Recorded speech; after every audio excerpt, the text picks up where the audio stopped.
to go. The grand final for the Manufacturers' Cup for Gran Turismo World Series 3 here in LA is underway. It's Lanuza who leads the field down towards turn 1, followed by Donovan Parker, followed by Angel Estrosza, followed by Adriano Carrazza. We're coming in towards a pretty big braking zone of that chicane, and if you sat down the order like Samuel Cardinal is, you need to try and make these moves while the field is bunched up. He's using the initiative, he's got the inside line. Overcooked it a bit. A little bit late on the brakes, leans on him on the outside of Valsa. Yeah, let's have a look then. Donovan Parker with the slipstream, with the advantage, and with now the race lead. He comes into the chicane, and now it's Ferrari and Donovan Parker in front. Carrazza is right on the back bumper of Angel Estrosza, who's in that unfortunate position of trying to attack, but also having to look in his mirrors to try and defend at the same time. Carrazza's got the inside line into turn 1. This is a tight one. Yeah, you can't really make a move stick through there unless you've got a winning dance partner, and Carrazza fairly robustly gets his way up and into third place for Toyota. Here's Simon Rosenberger down in, and this is how he got into Haywood, just outbroke himself. Haywood was an innocent bystander there. There's still half the race left to go in this one, and plenty of time for the complexion of it to change. There he goes. Yeah, this is where we go for that move then. Down the back straight, side by side they go. Toyota versus Mercedes. Carrazza makes the move really nicely. Beautiful. And goes through and into second.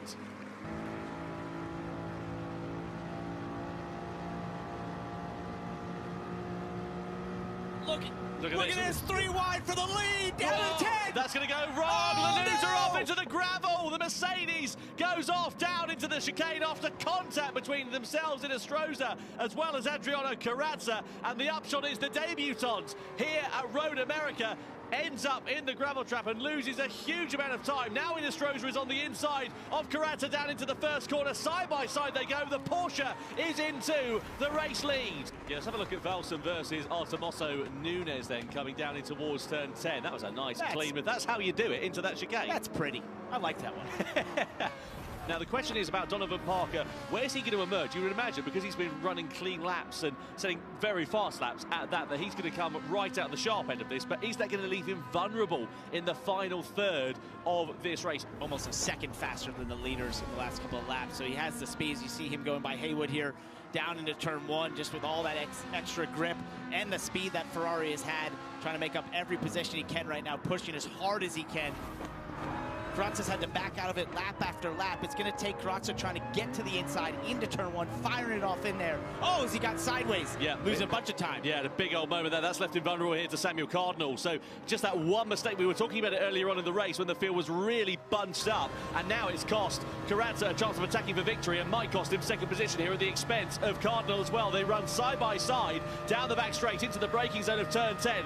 Cardinal with the slipstream with the advantage. Carrazza's not going to give this one up though without a fight, and moves his way back through and into second place. Carrazza closes up, but he's not quite close enough to make a move. Estrosza defends his way into the braking zone quite nicely, parks the car on the apex, and Carrazza can't attack, and unless Estrosza makes a mistake, as we come down to the final corner, into the final turn we go at Road Atlanta. Estrosza versus Carrazza, Porsche versus Toyota, the victory, and Estrosza wins the grand final in Gran Turismo World Series 3 here in Los Angeles. What a fantastic drive for the Chilean.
Hello. Welcome to the Gran Turismo World Series Grand Finals coming to you live from Fukuoka. Hi, everybody. 福岡の皆さん、グランツーリスモワールドシリーズワールドファイナル、いよいよやってまいりました、Jules. Yeah, my name's Jules Hardy. I'm going to be your host, and I'm joined now once again by Sasha. Give him a big round of applause. Welcome him back. どうもサシャです。そしてジュルさんにも大きな拍手をお送りください。Welcome back, Jules, to Japan. We do love Japan. So, are you guys ready for some of the best sim racing in the world? 世界のベストなシムレースの準備はできてますか？見る準備は。They're ready. Yeah. Are you ready, most importantly, too? I am, and are you ready, Jules? I am always ready for some of the best sim racing in the world. But that's just me. Okay, do you guys like free stuff? 無料なものは好きですか？無料なものは好きです。なんか無料でもらえるのは好きですか？ No. Yes? Maybe? Yes. No? Why don't they want free stuff, I Sasha? don't know. 無料のものが欲しくないんですか？無料でなんかもらえたらいいなっていう人、手挙げて。はい。Yes! Yes, that's it. Okay, that's the answer I wanted, because let's take a look at this new campaign. Don't forget that you can get involved with the World Series inside Gran Turismo 7 with the bonus campaign. Just click on the Champions campaign banner on the GT7 World map, and that's going to give you the chance to win 1 million credits for each of the Nations Cup and the Manufacturers Cup by predicting who's going to win. Just think of all the stuff you could buy with that. Don't forget that you can enter and vote right up until the start of each Grand Final. Good luck. Watch the World Series broadcast through your GT7 game, and you'll unlock some special in-game rewards through the Viewers campaign. Watching the Manufacturers Cup means you'll be gifted a car with the Series Champion livery. Tune in and claim your rewards. Everyone likes free stuff, myself included, and here's your chance to grab some.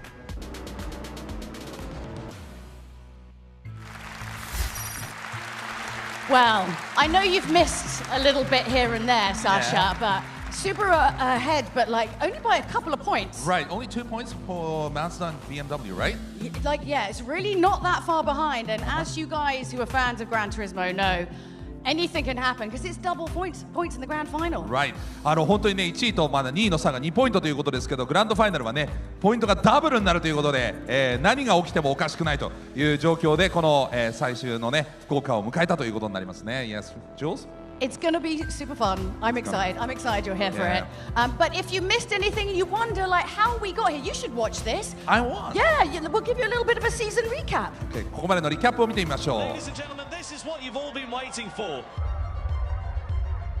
It's time to meet the drivers for the Manufacturers Cup for Gran Turismo World Series 1 here in London. Suzuki is not thinking about that right now. Miyazono looking to the inside. Will he have a go here? Plays him like a fiddle up into third place.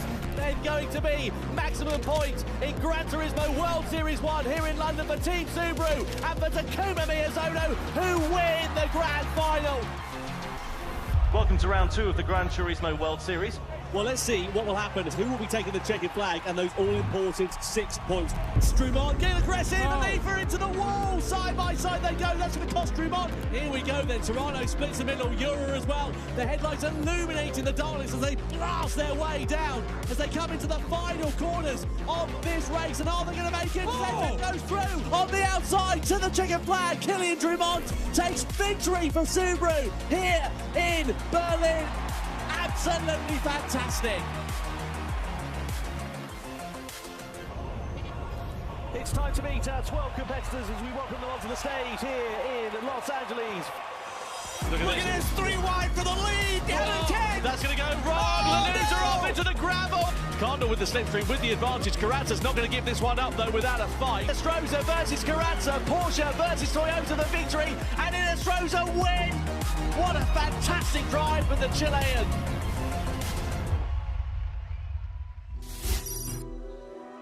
Now let's meet the drivers and the teams. Start with Lamborghini, Mazda Lamborghini. Yusuke Goto, Alf Alfahea, and Simon Rosenberger.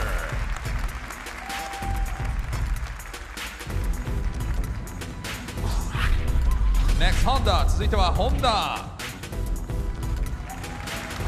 Yosuke Tsujimura, Valerio Gallo, and Trent Jeffrey.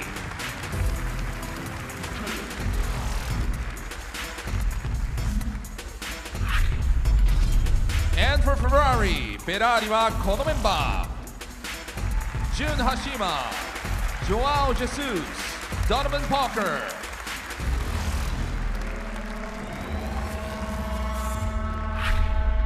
And now for Lexus チームです。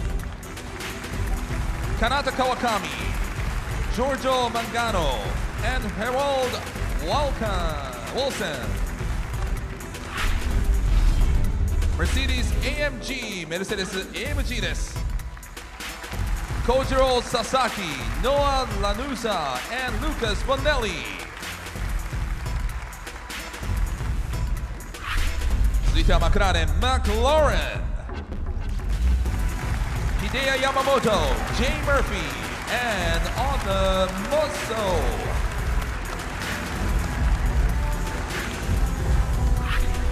続いてはチーム日産です。Team Nissan. Hiroshi Okamoto, Milokai Sejak, and Celso Filho. And Team Toyota, チームトヨタの登場。Kenta Morimoto, Kai De Bruyne, and Adriano Carrasa.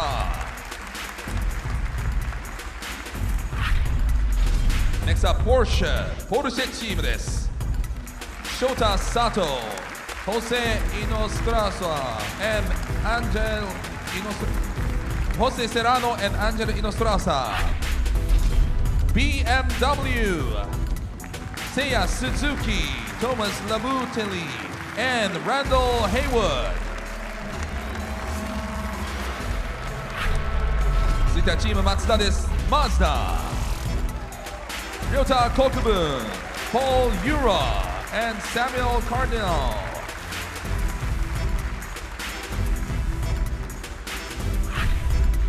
And Team Subaru, チームSubaru. Takuma Miyazono, Killian Vermont, and Daniel Solis.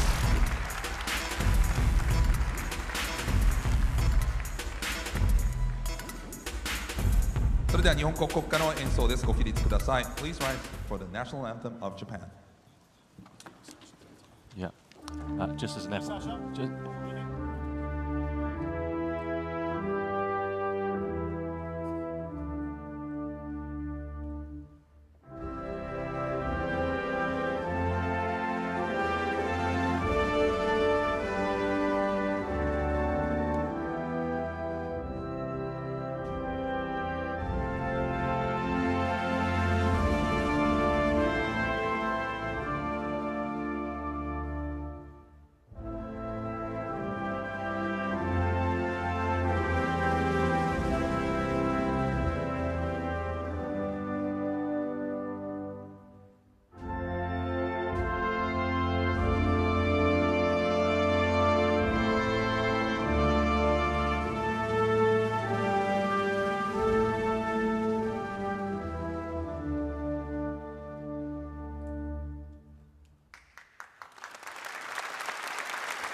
About beautiful Fukuoka. Tell us more about it. Fukuoka is south of Japan. It's one of the most enthusiastic city in Japan. It's like a growth city with young people. Like everything is so energetic here. It's a wonderful city. I haven't been outside much yet, but I will after the event. Where do you recommend to go? Oh, you should go to the Dazai for Tenmangu. That's their shrine, and it's a beautiful atmosphere. So a little bit of the calm side of Japan to enjoy. Well, I think some of these guys had a little bit of respite before starting this, but maybe now it's it's not so much Fukuoka on their mind; it's winning. Exactly. What do you think? I mean, you've been to our shows before. Yeah. It really is anything to play for. Yeah, the world finals are different, you know, it's different vibe. いよいよワールドファイナルズということですけれども、緊張感も高まるわけですけど、皆さんワールドファイナルズ楽しみにしてきたと思うんですけれども、さあ皆揃ってどうですか、気持ちは。今緊張感高まってますか？ Everybody's enjoying. Well, I'm excited to get this. All right, it's just Paul Laura just running through quickly. There we go. It's fine. It's important to get things correct before we start the race. That's we okay. want to do it, you know, in a nice, smoothly way. So. And also, you can tell it's live. It so. is. 今前通りましてすいません、生放送です。Okay, right. If you don't know the structure of how Gran Turismo World Series works, we've got a little bit of a competition breakdown for you. The Manufacturers' Cup features 12 teams of 3 drivers, selected from the 2025 online series rankings. Each team includes 1 driver from each global region: Asia, Oceania, EMEA, and the Americas. 1 driver per team races in each round, with all 3 competing together at the World Finals here in Fukuoka. Today, the time trial session sets the grid for race 1. Across races 1 to 3, 1 driver per team competes, and the results set the grid for the next. Points are awarded in every race. In the grand final, all 3 drivers compete for double points. With everything on the line, only 1 team will be crowned Manufacturers' Cup champions. So I'm down here on the stage with the team in the lead Team Subaru. Hello, guys. So first of all, Killian, how are you feeling? You got to the grand final. What's going on? Yeah, I'm feeling pretty confident. So I'm really excited to racing and to see all the guys and racing with all the people now. So let's see what's happening. はい、キリアンはね、もう本当に自信持って、戦いたいというふうに言っていますけど、宮園選手はどうですか、この最終いよいよファイナルですけど。はい、しっかり練習してきたんですけど、もうすっごく緊張してて、今すぐトイレに行きたいな。He's so nervous. He want to go to the toilet. What? Why are you nervous? なんで緊張してるんですか？ You don't know. 今回2人の調子がすごいいいので、優勝はい狙えるかなと思っているので、すごいなんていうか可能性があると分かっているからこそ緊張してます。Both are so good, so we have a chance to win. So that's the reason I'm really nervous, especially nervous. And Danny, when we talked to you last time in Los Angeles, you weren't feeling like you weren't quite in the moment there. But I talked to you again, and you're feeling a lot more confident. Talk a bit about why you're feeling a bit more confident this time. I got some good practice for this event compared to other ones, so now I feel really good. But also, same boat as him, I'm very nervous because we're chasing a win. I think we can do it. So this is the most nervous I think I've ever been. Would it help if I got the crowd to chant your name again? It could. Should we give a little go on? Okay. Danny, Danny, Danny, Danny, Danny, Danny, Danny, Danny, Danny, Danny, Danny, Danny. 福岡も応援してくれています。Thank you so much. Now you have all of the, crowd behind you and helping you. Thank you. ハートマークいただきました。ありがとうございます。Well, I think it's time we put you out of your misery so you can get racing, have fun, drive safe, and let's get this underway. Over to you, Tom and Jimmy. Yeah. Thank you very much indeed, Jules. Yeah, welcome along to the GT desk for the first time. Great to be here in Fukuoka for the Gran Turismo World Finals in the Manufacturers' Cup. Tight at the top, JB, isn't it? Double points on offer for the Grand Final, but 4 races here tonight. It's going to be a busy one. They're going to be absolutely knackered by the end of it. Yeah, I mean, of course, we took my Daniel Solis there. We ruined that performance at LA because that's basically made it all the closer. It's basically just whoever wins overall here. So here's a reminder of the team and driver line. We just heard from Subaru there on stage. Of course, Team Mazda as well. Very, very strong showing of Pol Eurocardinal and Kokubin there. BMW also in the mix as well. A bit lower down the order as well, with the likes of McLaren, Toyota, Nissan. Anyone there jump out at you for the outside chance this one, Tom? Well, you can't discount Nissan. Previous champions, obviously Toyota have got good pace. Porsche, I think, are the sort of dark horse for me. They're in 4th in the standings. Not quite as consistent results over the course of the season, but last time out they were absolutely unstoppable, weren't they? And if they can continue that momentum here tonight, I dare say they are the ones to watch. And I spoke to Angel Nestroza, one of their drivers, the other day. He's going in all guns blazing for this. It's not often Angel's fired up, is it? But to see him really focused, it's very special indeed. Here is your points rankings as it is at the moment. Look how tight it is. Top 4 teams there within 3 points of each other. Toyota and Nissan also close as well. Ferrari, Honda and Lamborghini, no points as of yet. A very, very outside chance for them, but never say never. Absolutely. Well, let's have a look then, shall we, at the track details as we said, one of 4 races coming along the way here tonight. Group 3 cars, Yas Marina circuit. This is qualifying. So a 1-lap time attack, of course, a brand new circuit now in GT7 as part of the Spec 3 update that was released earlier on this month. Jimmy, it's a technical circuit, this one, especially that final sector. Yeah, it's a strange one, this, because the first and last sector, obviously you've got some very high-speed corners there. People say it's broken up by this huge straight. Now, we had qualifying a bit earlier on today. Here's on board with Team Porsche, sort of in the dying of moments here. We didn't really know what to expect for who was set the early pace, but it was Nissan and Sejak very quick initially. But then Porsche would come across the line and go even better, only carrying Nissan by 0.03 of a second. Yeah, this is Paul Ura, as you can see, coming through. Point to mention as well, AMG didn't manage to get a lap time in at all. They actually got a penalty on their lap, so it was disallowed as a result of track limits. This was Mazda going through, Paul Ura blitzing the field, and then all eyes were on Kylian Drumont and Subaru to try and bounce back from a difficult World Series 3 in Los Angeles a few weeks ago. Drumont was behind the wheel, as we know. He came across the timing line, wasn't quite enough, less than a tenth of a second in it, so it's Mazda that will start the first race of the Manufacturers' Cup on pole position. They are second, as we know, in the standings.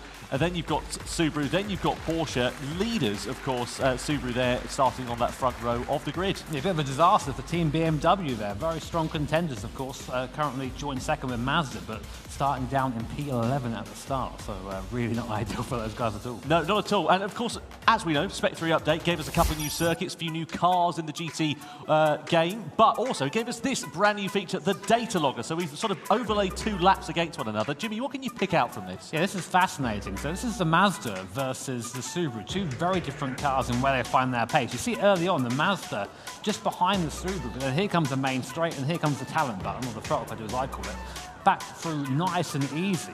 But you see really just swapping positions from there, and completely different lines coming onto this back straight, with the Subaru just aiming for more mid-corner speed rather than exit. At this point, you think, well, the Mazda's got it completely sewn up. But here, in this last sector, is where Team Subaru and Kylian Drumont really made the difference. So coming under the hotel section now, see the Subaru having a bit of a shorter line. It can do that. It has more agility, whereas the Mazda has to use the whole circuit at this point. And into these last 2 corners, it really is any car for itself, with the Subaru just getting closer and closer. And then we watched this a bit earlier on, and I was convinced, so this is it, Drumont's got it here, but no, not quite fast enough. And the Mazda just picking him out by 0.09 of a second. But awesome to have that on screen there and visualising that way using our data logger. Yeah, just the finest of margins here in the GT World Series as ever. Manufacturers' Cup Race 1 is along the way. Don't forget about scanning the QR code in the bottom right-hand corner of your screen. Tell us who you think is going to be challenging for victory here tonight, because I tell you what, it is going to be a very, very close affair, and it's just so difficult to work out what's going to happen. 3 normal races, quote-unquote, with 3 of the different drivers. Then they all come together for that grand final. Yeah, I would say normal. Here's race 1. It's Daytona. You ever seen Group 3 cars go around Daytona? Well, no, here it is, right here. So 10 laps of the Daytona Oval Circuit. And you know the most important thing about this is we had chat with the stewards, and like we have allowed bump drafting for this one. Usually, if you're aware, of course, that these GT World Series events, bump drafting is outlawed. Not here. So it's going to be a close race, this one. Yeah, you were like the cat that got the Cree when you found out the bump drafting was allowed. Proper. Yeah, it's going to be interesting, this, because you can see the starting grid. So who's decided to drive in this first race? You see Danny Solis, the American driver there for Subaru. Samuel Cardinal will be heading Mazda's charge from pole position. Sato for Porsche there as well. Philo for Nissan, and so on and so forth. I tell you what, though, opportunity does knock here for some of the teams and drivers that maybe didn't go so well in qualifying, because even though you might be starting down the grid, of course, there's a massive slipstream effect at this circuit, so it's an opportunity to make progress where you may not have been able to otherwise. Yeah, for sure. One of those teams, of course, Team Ferrari, who have been gifted with a brand new car for this last race of the year. Last race is a 296 GT3, of course, again, also new to Gran Turismo in the Spec 3 update. A welcome update, I think, for the Ferrari guys. They've been driving that 458 for a little bit, so they, of course, they're shot in the Dunlop tyres. You driven this thing yet, Tom? I have, actually. I drove it at Yas Marina, obviously on Gran Turismo 7, not in the real world. I haven't got the bank balance for that. But, yeah, brilliant car. Really excited to see what they're going to be able to do. Anyway, let's go down to Jules and Sasha ahead of race 1. It is now nearly the time for the first race of the grand final for the Manufacturers' Cup for the Gran Turismo World Series 2025. Are you ready? I am ready. さあ皆さん、いよいよレース1の準備ですけど、さあ始まりますけど、盛り上がっていけますか？どうですか？ Yeah. All right, everybody's ready for the race one. I think they're very ready. Let's see it. In 3, 2, 1, let's go!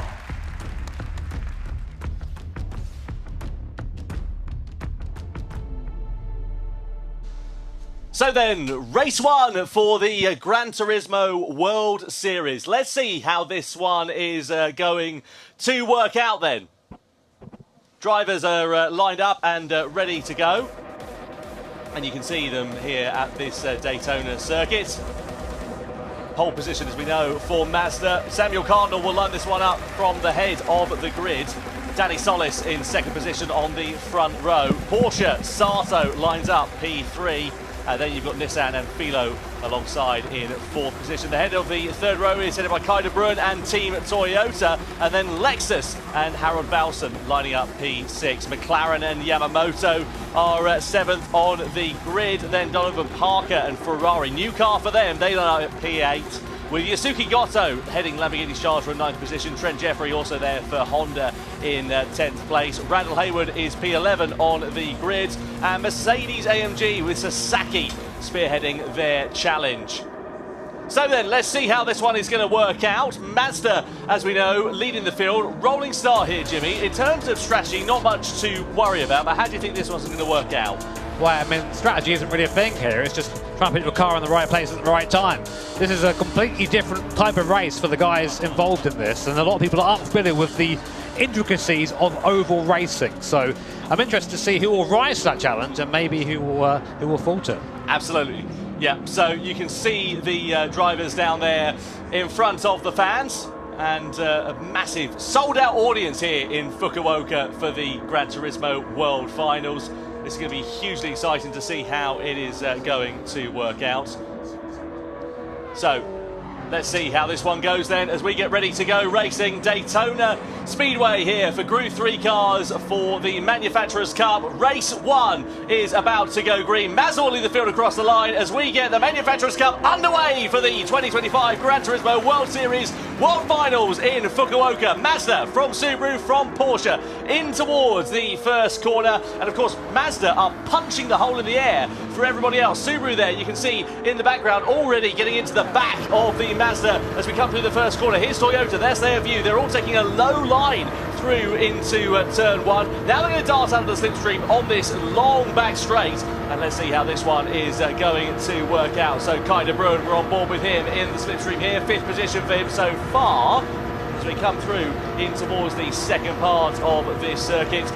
Is there going to be any difference in terms of the change of positions? Well, at the sharp end of the field, it's nose to tail. You can see it's like a massive long snake as they break their way through, and Nissan get tagged. They get spun around by the end of the first lap. So Nissan from the top 5 positions are now right at the back of the field with a lot of work to do. And that's huge because you're not going to catch up from here. There's no way you can catch this pack when they're all in a train like this. So we'll go back on board with Team Mazda looking over the rear spoiler there. Subaru and Porsche just kind of pushing each other along.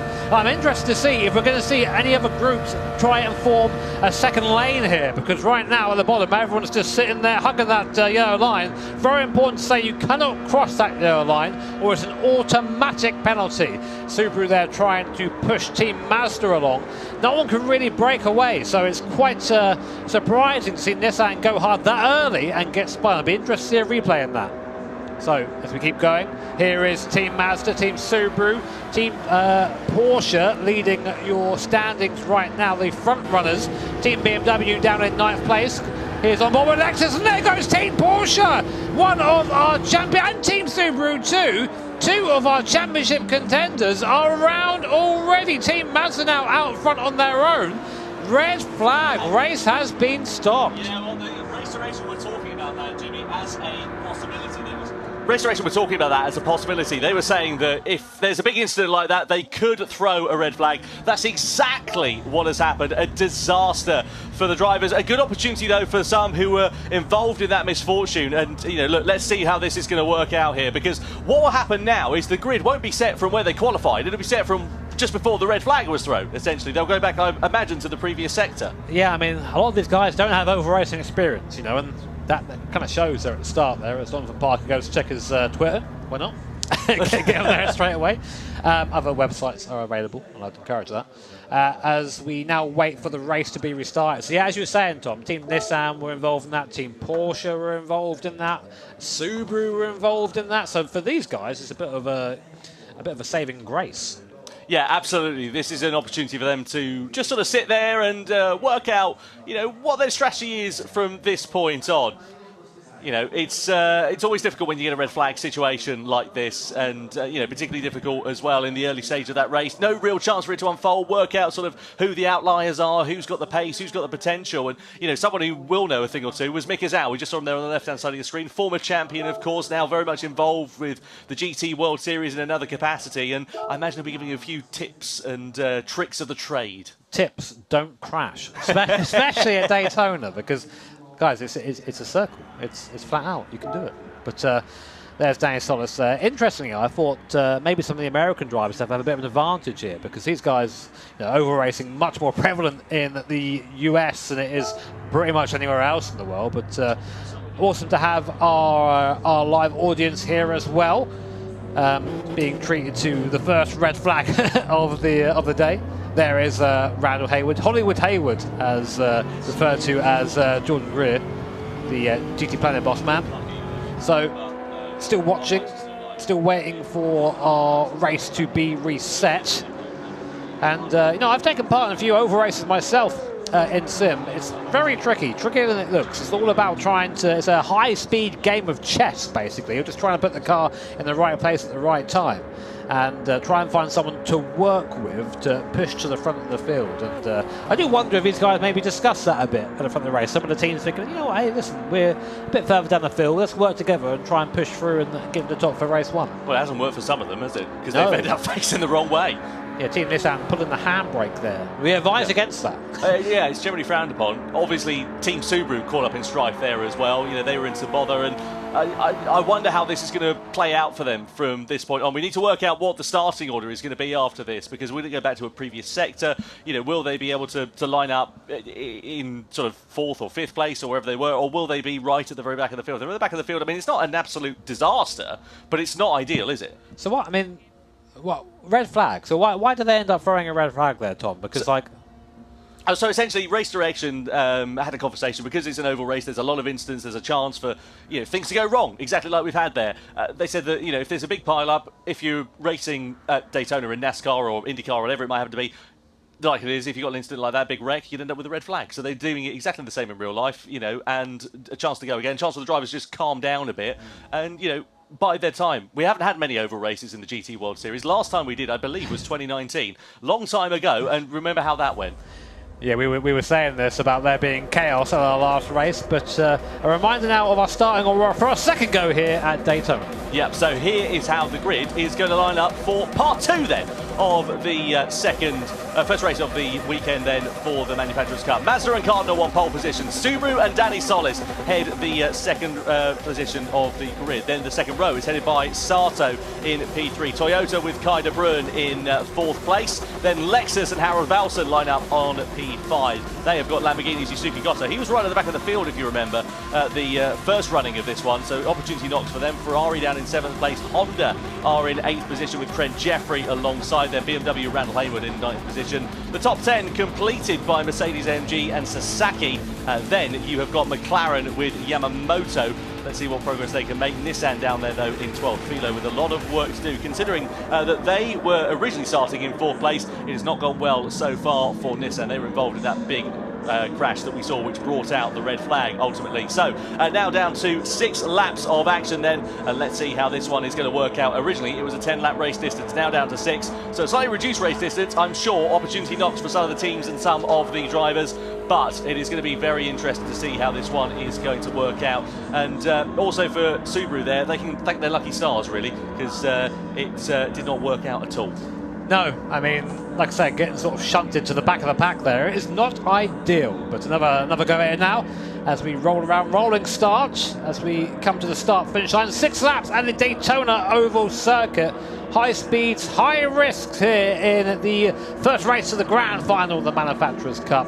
Will Team Mazda leave from the get-go? Will Team Subaru manage to not spin around this time? Let's find out. Absolutely. There we go then. The restart is about to get underway for the first race of the Manufacturers' Cup for the 2025 GT World Finals. Mazda across the line first, with Subaru and Porsche slotting in behind in second and third place then, respectively. We come through and in towards the first turn. Now, we saw a lot of drivers going for the low line through the first time. They're already starting to bump draft through the first corner, and that's the problem when you get bump drafting in a situation like that through a corner. You can turn these cars around with almost your little finger because they're just on the ragged edge of adhesion. Now down the back straight. Now we'll see how effective this slipstream is proven to be. You can see Subaru and Mazda working together here, bumping one another as we come down this back straight. Is anybody going to pull out of the slipstream, go for a higher line in towards this left-hander? No opportunity moving there for Toyota. They go towards the sort of middle line of it, but you can see them moving around constantly at this point of the corner.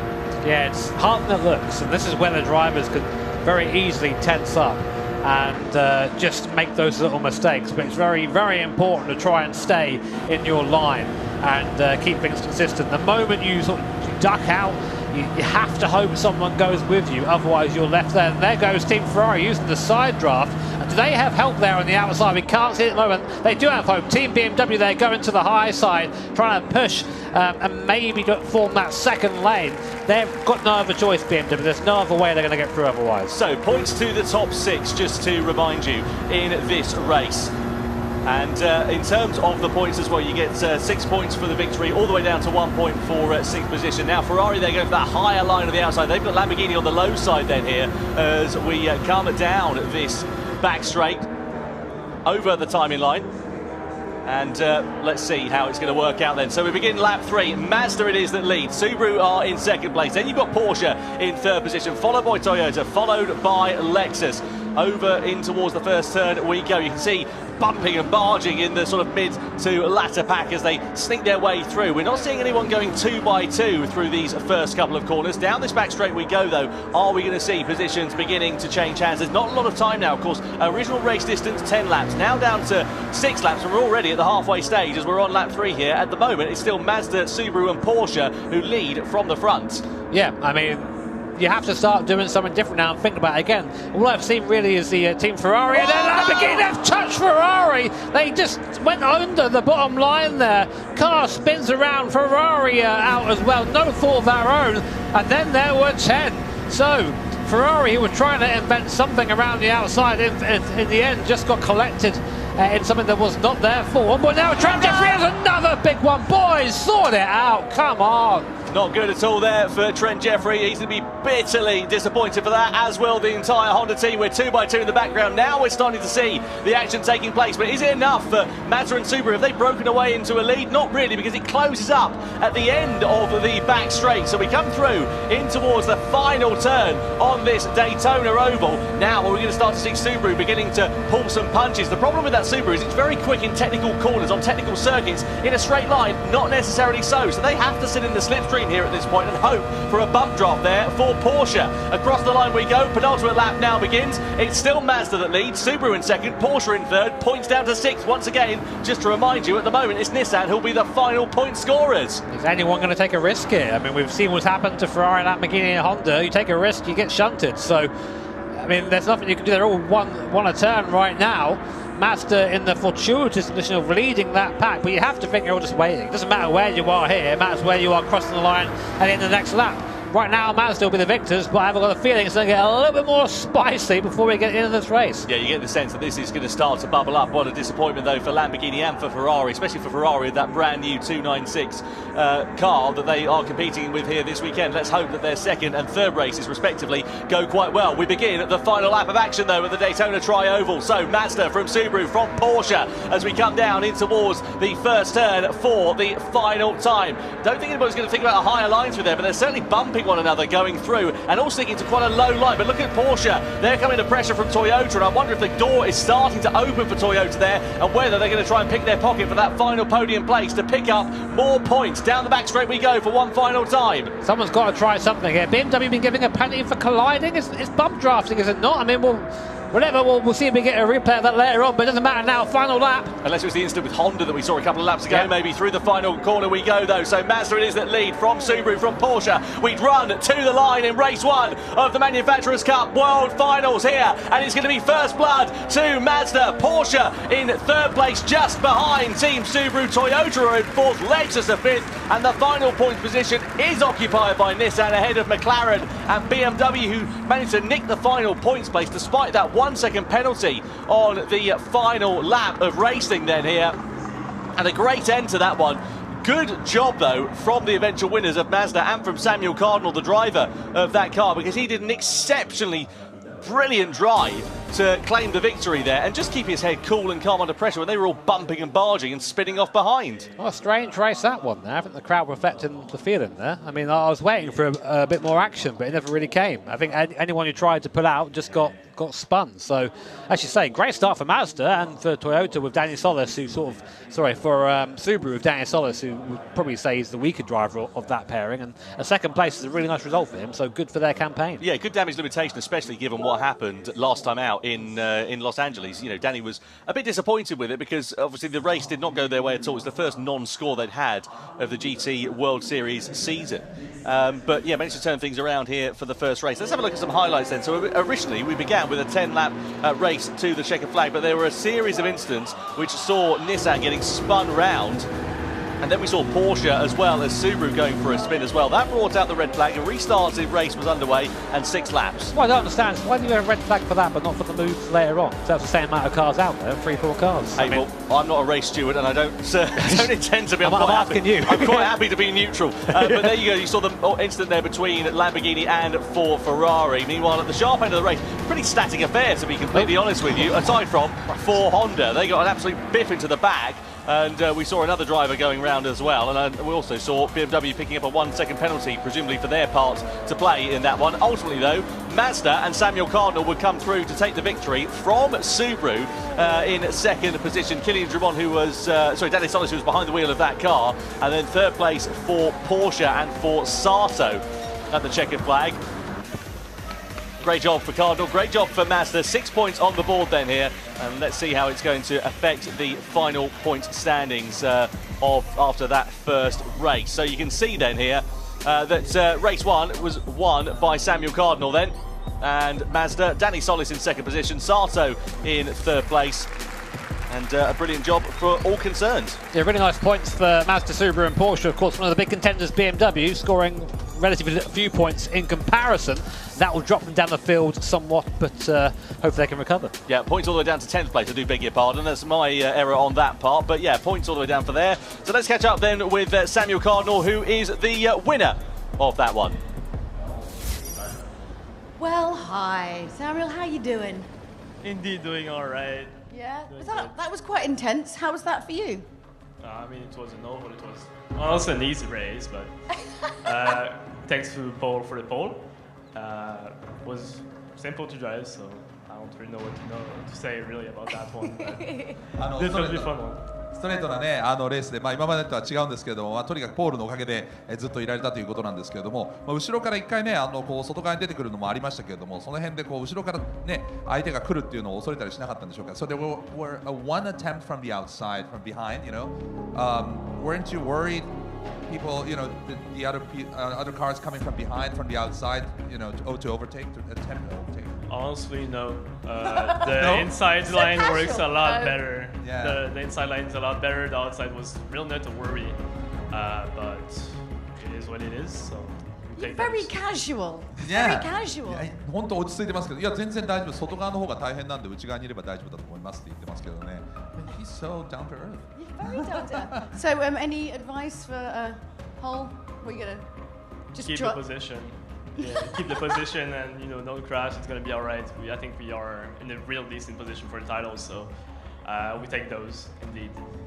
はい、もうね、タイトルに向けてはいい場所にいると思うんで、とにかくトラックポジションを失わないことが大事だというチームメイトへのアドバイスでした。Right? Good advice for life. Drive fast, don't crash. preferably. Exactly. You know, it's optional.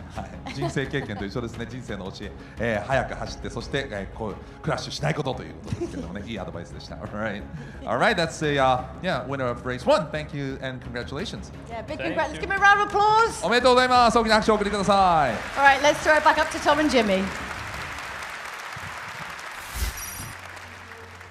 Sasha there as well. So let's have a look at the World Series points rankings then. So points down to 10th place in that race, and of course more points on offer here as well. So you can see there Mazda taking the spoils. They now lead the standings from Subaru in second position. Well, they're tied on points there at the top as well, as you can see. Porsche now up into third place at the expense of Toyota as well. So it's getting pretty frantic there in the certainly the first half of the table. Yeah, look how brutal that was for BMW too. They were tied with points at Subaru start of this, and now they're down in 5th, 9 points behind. But still 2 or 3 more races, I should say, including the grand final, yet to go. So still all to play for, but definitely a blow for the German brand. Yeah, and of course that grand final is double points, as we know, so plenty on offer for the drivers and for the teams. But at the moment, it's advantage to Team Mazda. Subaru, as we say, still very much there in second position, and Porsche slowly starting to creep up with that third place finish, now getting themselves ahead of Toyota for that top 3 position. Keep an eye out for BMW, for Nissan as well. I have to say, quite impressed with Nissan's recovery in that race. Let's not forget, they were right at the very back of the field. They managed to part the seas, as it were, for Philo, and got himself up into 6th place at the end of that one. You can see Samuel Cardinal celebrating at the end of that. He knows that his hard work at this first phase of the event is done, but there's still plenty of time for things to change. Race 2 is coming up. We are, of course, in Fukuoka, at the home of one of Polyphony Digital's 4 studios, and we had a chance to have a look around the studio yesterday. JB, what a wonderful place. That's a little treat. I tried to see if I can get hold of any goodies there, but the security's really good. I was tackled at the door. But no, amazing place to get an insight into what goes on behind the scenes here, of course, at GT. But yeah, I think our competitors enjoyed it too. Absolutely, yeah. And at race 2 as well, we know that's going to be a pretty interesting, pretty exciting affair. And of course, a different set of circumstances as well. I have to say, that first race that we had, I was expecting a bit more at the sharp end of this one. But now we move over to the Autopolis International Racing Course, of course, in Group 3 cars. But as you can see, intermediate and heavy wet tyres, 5 laps as well. So not a particularly long race, this one. The grid order is reflected by the race results. That's how it's defined. But, you know, wet conditions on a very technical and tight circuit with a different set of drivers as well. I don't know what's going to happen here.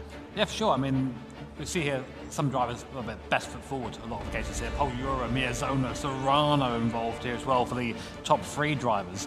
But of course, having the mixed conditions means that different cars are going to do better in different circumstances. We tend to say that the mid-engine cars, they can be a bit more sketchy with that, with the weight towards the rear of the car.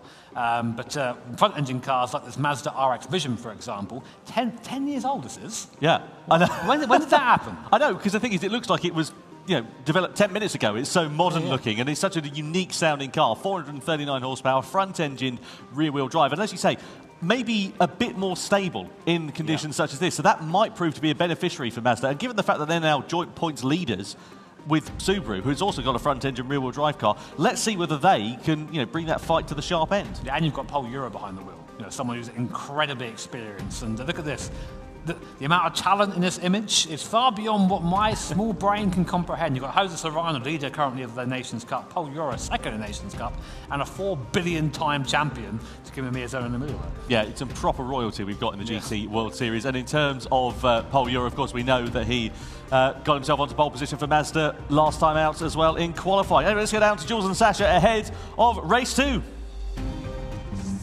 さあレース間もなくということになりますが Everybody's ready for race 2 皆さんレース2はこの後も楽しんでいきましょう Fukuoka is ready I don't know if I'm ready, but it's too late, Sasha. Okay. Yeah, you ready? I am ready. Let's go.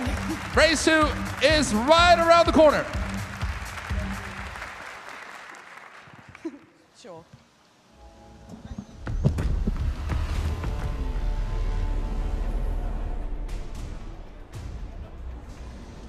So then, over to the second race of the Manufacturers' Cup, Autopolis in the wet. And Mazda took first blood a few moments ago in the first race of the weekend. Can they convert that into a second win and extend the lead in the points championship? Well, it's Paul Euro who will drive for them in this second race. Takuma Miyazono will be with Subaru. on the front row of the grid. Then you've got Jose Serrano for Porsche in P3. Morimoto for Toyota lines up in 4th position ahead of Lexus and Kanase Kawakami in P5. Of course, former double champions. Then Nissan, also former Manufacturers' Cup champions, lining up P6. Artem Mosso is 7th on the grid, and BMW with Thomas Labutale lining up in P8. Mercedes-AMG and Lucas Bonelli lining up in 9th position, and P10 is Honda with Suji Miura. 11th place Lamborghini and Alifa in that final row of the grid, with João Jesus for Ferrari. A lot of work for both Lamborghini and Ferrari to do, and not a lot of time to do it in here, Jimmy, because it's only a 5-lapper. Yeah, I mean, this is going to be tricky for the guys here, because they're going to have to try and experiment with grip levels with something they've not had the chance to do so yet. I mean, Autopolis is a tricky circuit, the best at times. Add into the fact now that you're in wet conditions, there's spray from the car in front of you lower down the field. I mean, Paul Ura's in pole position in 2 ways, really. One, he's literally there, and 2, he hasn't got that spray to deal with, so he gets a much easier job going down to T1 for the first time. But interesting to see which cars and which teams really make the most of these conditions. Well, just a reminder, points, of course, awarded down to 10th place in this race. 12 points on offer for the victor, 10 points for second, 8 points down to third, and then, of course, as we know, points all the way down to P10, and double points for the grand final. In terms of double points, a little bit more than that, actually, because it's 24 points in total for the victory. But more on that a little bit later. Let's get ready, though, to go for race 2 of the Manufacturers' Cup here in Fukuoka. It's time to go racing at the Autopolis Raceway, with Mazda across the line first from Subaru, from Porsche, as we come in towards that first corner in the heavy wet conditions. So wet tyres available for the drivers. No need to worry about any pit stops in this race. It's not really going to be set to dry out, but who's going to be able to master these conditions in the wet? So Subaru there in 2nd position, with Porsche, who are in P3. And are we going to see Porsche getting an early advantage here on Subaru? Well, it certainly looks like it. They're going for the outside line here, and they're going to go sweeping around the outside. Are they going to make that move stick? Absolutely brilliant there for Porsche and Passato, getting the better of Subaru, and for Takuma Miyazono, who drops himself down into 3rd place, as we see Nissan versus Toyota for 4th place in the background as well. Yeah, Nissan, they're chucking the car in and knocking Toyota out of the way, so I'm not sure the stewards are going to enjoy that one, but a robust move there from the 4th place team. Currently on board with Takuma Miyazono, looking at the back of the Porsche, went around the outside of him there. It just goes to show that different lines work in these wet conditions. Driving on the rubbered up dry line is a good way to slide wide, so you've got to try and avoid that, as Team Toyota making their way back by Nissan. McLaren in the background too, trying to wind their way through, as the Nissan scrambles for traction and corner exit here. Treacherous conditions for these drivers, and that spray as well really makes things difficult. Yeah, it certainly does, coming down to the bottom of the circuit. Look at the advantage that Mazda have already built up, about half a second or so. Doesn't sound like a particularly huge amount, but it is quite significant, especially at this early stage of the race. Looking here at Morimoto then in the Toyota, Nissan very close behind Hiroshi Okamoto, the 2 Japanese drivers in the 2 Japanese manufacturer cars, in 4th and 5th place there respectively. Can they make an impact here on this race? Through the left-hander and then through this long, lazy right-hander, which completes the lap. And you can see the difference in lines there. Nissan trying to go for the inside line. Is that going to work on Toyota? Well, they've got track position. It's just going to sort of converge as they come through the left-hander. They're going to be shuffled to the curb on the outside, and Toyota might be able to pick the advantage back between them. They bang against one another as we come down the start-finish straight, but Toyota then into 4th. Nissan still sit there in P5. Yeah, all this squabbling just lets the top 3 get away though. Nissan, big lunge, they've turned Toyota off into the corner pocket. Goes Team Toyota into the gravel trap and down to last place. What a shame, because these guys were looking good in the standings. That's going to be huge for them there. You can see the teammates not happy with that whatsoever. Can't really blame them there.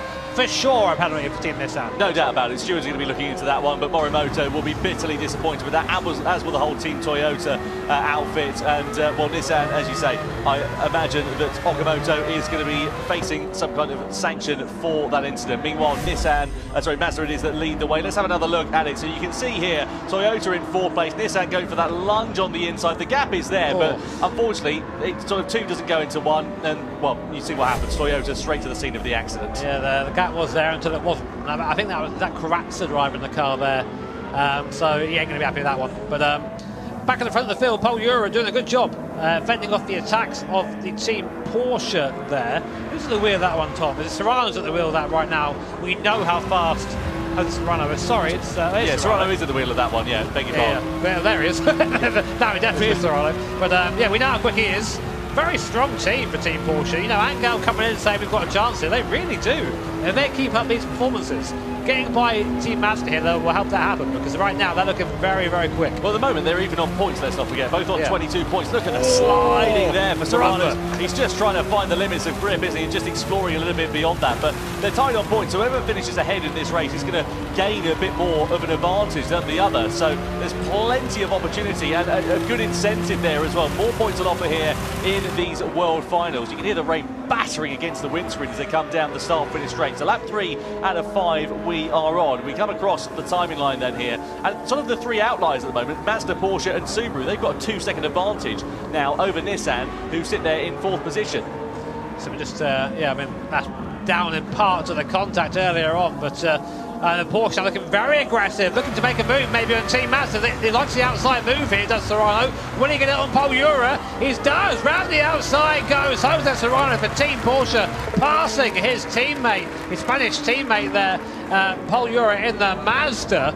Man, these guys really are going at it, aren't they? And in the back there, Takuma Miyazono trying to follow his way through. These top 3 cars giving us a hell of a show. This circuit really does suit the Subaru there in 3rd place as well. So let's keep an eye out and see what Miyazono is going to be able to do as they make their way through. And now the circuit begins to open up a little bit in this sort of mid-section of it. We flick through this right-hander, and this is a bit of an Achilles heel for Subaru. It's a very good car in technical parts of the track. On the longer straight, not so good because it didn't have the same straight line speed. This is Lexus versus Lamborghini down to the first corner. Oh, Mercedes and BMW, and Lamborghini just come careering into the side of them. So Lamborghini really suffering some misfortune in this race, and Gotto, the aggressor in that one, unfortunately, I think there's going to be more penalties coming their way. There's a lot of this going on. It's really hard to pick your braking zone down there, and unfortunately, if you're on the outside ahead of them, you kind of act as the brake, and of course that'll be looked into by our stewards as well.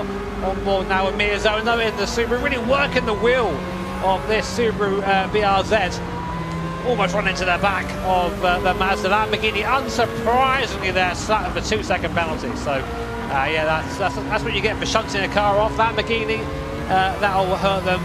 Well, to be honest, they're 7th now, but 2 seconds to put them down to about where AMG is. Now here's where we see the weakness of this Subaru. Runs out of puff on the straights, but very light, very agile. In that draft, actually, wasn't falling back too much. No, okay, the slip through at the moment. Let's see whether Miyazono can use that to his advantage coming down towards the first corner. Mercedes and BMW under investigation there as well. Still nothing on Nissan and the contact that we saw in towards that first corner as to whether they're going to be picking up a penalty for their part in the incident. BMW look like they're out of this one though, as Laboutelet has not come across the line in a fair amount of time. We come through this left-hander though. We're now on the penultimate lap of racing here. This is a favourite overtaking spot that we've seen over the course of this one, and now are we going to start to see Miyazono coming through. There is BMW, there is Laboutelet, who clearly looks to be suffering from what appears to be some kind of a technical problem, being stranded on the side of the circuit. But I have to say, Jimmy, the rain intensity looks to have decreased somewhat in the sort of latter stages of this race. I don't think the circuit's going to dry up significantly, but it's definitely a bit less heavier in terms of the rainfall than it was a couple of laps ago. Yeah, as you say, Tom, I think it's not really going to dry so much towards the end of the race. There is really a straight fight between these guys. You can see going into this hairpin there, the lock that Paul Ura in that Mazda on, just crossing the wheel over, trying to get some grip out of those front tyres, but just scrubbing across. And it's been a great race from Jose Serrano in that Porsche, really showing what that car can do in these conditions and flirting with danger, touching those curves in the wet, always a little bit scary. But not for these guys, proper pros here, as we watch Miyazono again. This is where this car is strong, this Subaru. Really quick for these last couple of corners, but what can he do about it? Yeah, that is the question. Lamborghini and Ferrari exchanging positions there. Mercedes picking up a penalty for their part in a collision, presumably with BMW. On board we ride, though, with Takuma Miyazono. We come through the left-hander in towards the final 2 corners of this circuit to begin the last lap of racing. And Porsche and Serrano now just beginning to build a little bit of a cushion, actually, over Mazda and Subaru. And I wonder if that might just be enough for them to not come under any real threat on this final lap, which we now begin with Porsche leading from Mazda, from Subaru. That's your top 3. Yeah, a little wiggle there from Miyazono, so that's really going to hurt him going on to this lap. So Last lap of the second race here at Fukuoka. Team Porsche leading by 6/10 from Team Mazda. Subaru in third place. We're on board now at mid-zone. Can he invent something here? Anything that he can do? He's a bit far back, I think, to have any sort of lunge here, and it's got a big strength to contend with, and we know this car doesn't really do too well with, but he's really fast, mid-zone. He can really make this thing work if he can just find the line. But Poyura also trying to get back onto the rear spoiler of the Porsche, but we have to say that Serrano's just looks in a league of his own here. Yeah, first sector, Euro was actually a little bit quicker by a few tenths of a second over Serrano. So if he can continue building that advantage into the final sector of this one and continue that same sort of trajectory, there's a good opportunity for a possible lunge in the final few stages of this one. So Mazda and Subaru were tied on points at the start of this race. If the checkered flag finishes as it is now, it'll be Mazda with a 2-point advantage going into the penultimate race of the season in the Manufacturers' Cup, with Porsche there in third position, but very close indeed, with just 3 points separating those three teams. Yeah, this will bring Porsche right back into it. And you know what Angela Stroza was saying at the start of this, like, I fancy this. I reckon we can do this, Team Porsche. We can be champions. If we can just get a good couple of races, this will be ideal for them. Only a few more corners separate Porsche and Jose Serrano from a win here in race 2. Euro again a tenth of a second faster, gap down to just under half a second now, so it just takes that one mistake from Jose Serrano at the sharp end of this one. One slip of the tyres, one slide into the corners under braking, and that could present the opportunity that Poyura and Mazda are looking for a dive. We come through into that final turn though, and unless we see a mistake from Jose Serrano, it is going to be Porsche that will come through to take the checkered flag. Out of the final corner we go, and across the line, Porsche win race 2 from Mazda and from Subaru. Serrano takes victory from his compatriot Poyura. Miyazono on the podium there in third position, which means that we've now got 3 manufacturers separated by just 3 points at the sharp end of this one, with 2 races to go at the checkered flag. Ferrari versus Lamborghini to the line there as well, was very close for 7th place. João Jesus just getting the better of Lamborghini's Alfa Lea. But what a race from Poyura and from Jose Serrano. Ultimately, a very calm and controlled race from Serrano. Once he got his way through around the outside for the race lead, he just never looked like he was bothered again. But how close was that? Less than 2 tenths at the end there. So definitely chased home was Jose Serrano by his compatriot Poyura. But you're seeing now why we've had such Spanish domination this year. These guys just incredibly fast. And for Team Porsche, that's huge. That really puts them properly in contention now. We've got 3 teams starting to pull away from the rest. Mazda, Subaru and Porsche, with only 2 more races left this year. Yep, so 32 points now for Mazda, 30 points for Subaru and 29 points for Porsche. They're your sort of outliers, really. Of course, another opportunity for 12 points on offer in this third race. And then we go up to double points for that for the grand final as well. So let's see how that one is going to work out. Well, time for reflection after that second race. Wet conditions at the Autopolis Raceway, and Mazda initially led this one from Subaru, from Porsche, but Serrano was not taking things lying down, even on the opening lap on cold tyres. He was around the outside of Subaru for second place. Given Miyazono didn't really know which way he was going and which way he came from. We saw some drama though between Toyota and between Nissan. They had a bit of hip and shoulder going through the final sector, and that ultimately set them on a trajectory for contact. Going down towards the first corner, Toyota versus Nissan. Nissan diving to the inside line. Ultimately, it sent Toyota into the gravel. I didn't even see an investigation for this, so I have to assume maybe there wasn't contact, maybe the Toyota just got on the brakes, but there definitely was contact here. Hits the Lamborghini, getting it all wrong, hitting the BMW into the Mercedes. The Mercedes there, and Benelli just an unfortunate victim in all of that.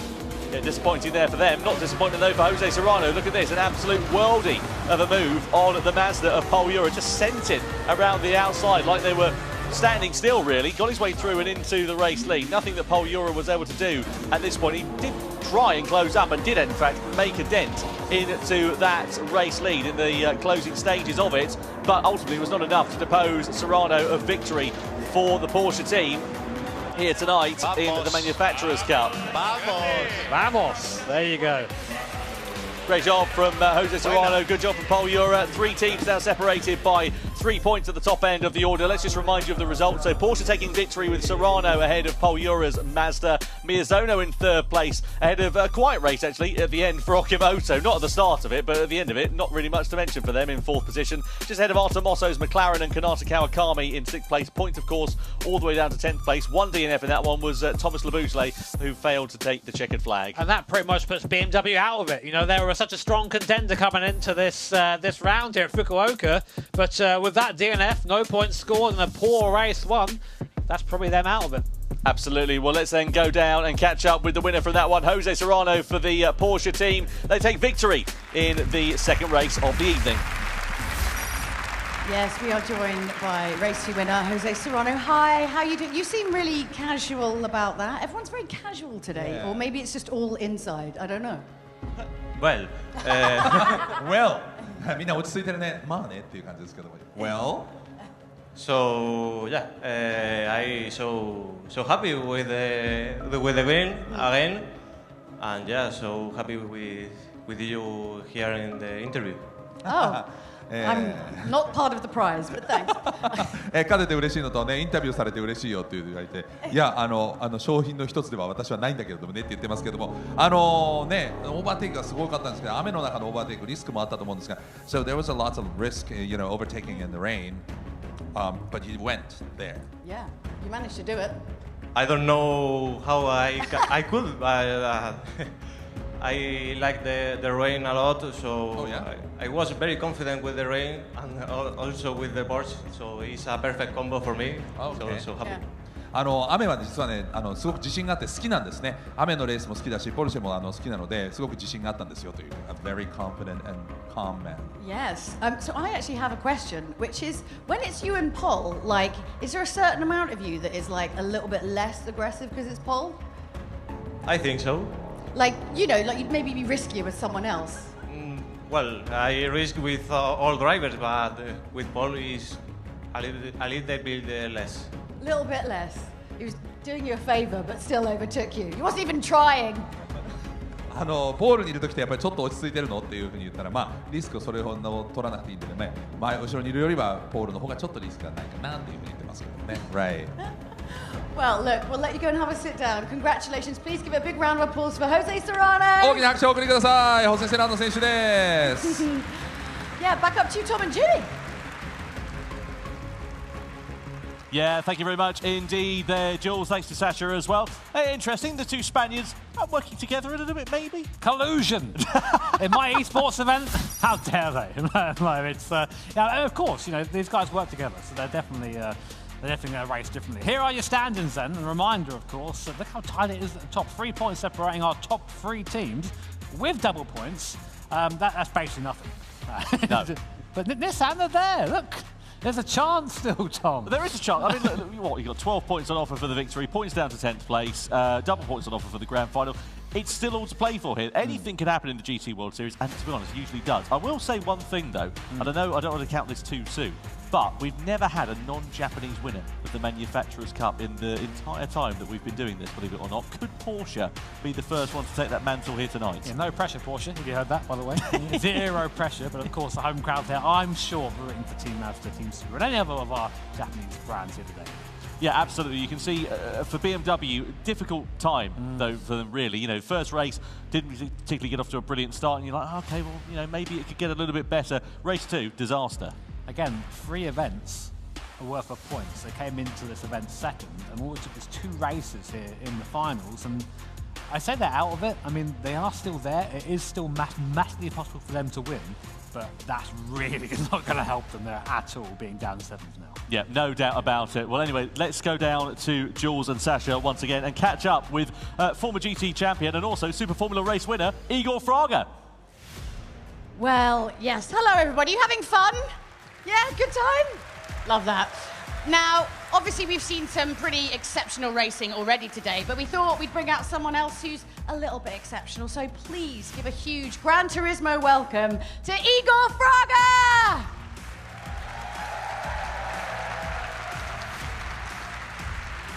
Hi. Hey. How are you? I'm really good. I'm so happy to be in the Gran Turismo World Finals here. I mean, I've been racing here for 6 years or more. Yeah. So yeah, even if I'm not competing here, it's always a pleasure to be in these events. But you're in an extra good mood at the moment, and why is that? Yeah, of course. I mean, the last round of the Super Formula event was able to achieve my very first victory there, being in the rookie season as well. So yeah, I'm super happy to be able to come here like that. I mean, it's really impressive. You must be so happy. But I want to say, you might have to translate a little bit this bit. But do you remember maybe February of March this year? I made a bet with you. Yeah, with Ayrton Senna jumper, right? Yeah. You can explain. Yeah, so まあジュリアさんと駆けしたんですけど、僕が優勝したらアイルトンセナのジャンパーを僕がもらえるっていう、はい。それでIt's my favorite jumper. And I bet him if he got a podium in Super Formula that I would give it to him. 本当は表彰台でもらえるっていうところだったんですけど、茂木の第3戦でもう達成しちゃってなんかつまんないなみたいなことを言ってましたね。But like a month later, he gets a podium, and I'm like, what? My favorite jumper. Yes, but yeah, I'm super happy. I think that the season also went really well, I think. No, you can stop talking about Super Formula, because you know what? We've got the jumper. That's way more important. Oh, thank you. You have to show them the greatest jumper in the world. Just take it off. Here we go. This is my favorite jumper. I'm very sad. Here we go. I'll take it. It is the best jumper in the world. Turn it around. Turn it around.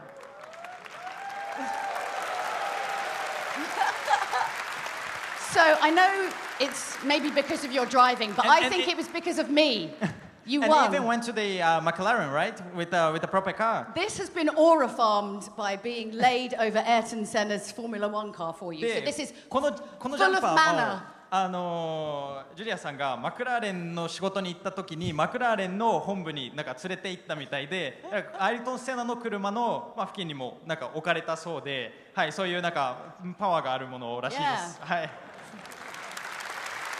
You're going to have to win double this year now for this, but let's give him a huge round of applause. It's Igor Fraga! Thank you so much.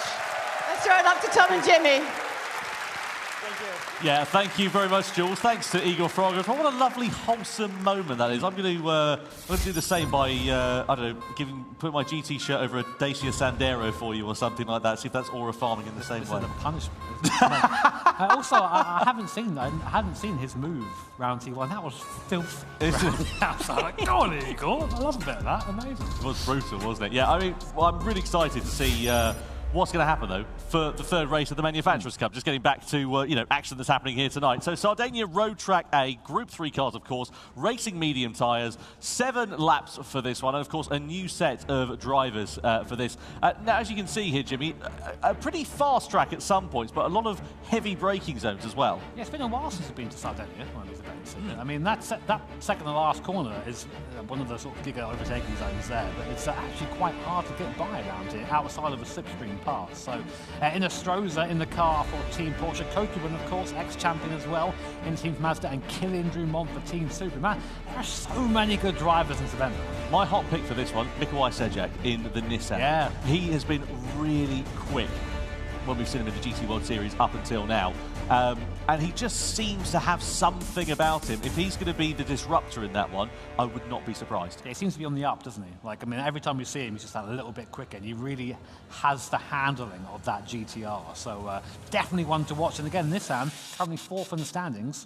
One to watch for sure. Absolutely. There may be a few points behind. Anything can happen, and it can change very quickly. Here's a look at the Toyota GR Supra Racing concept. You can see a car that would be competing in the real world if it actually existed, but it doesn't exist in the real world. It does here, though, in the world of Gran Turismo.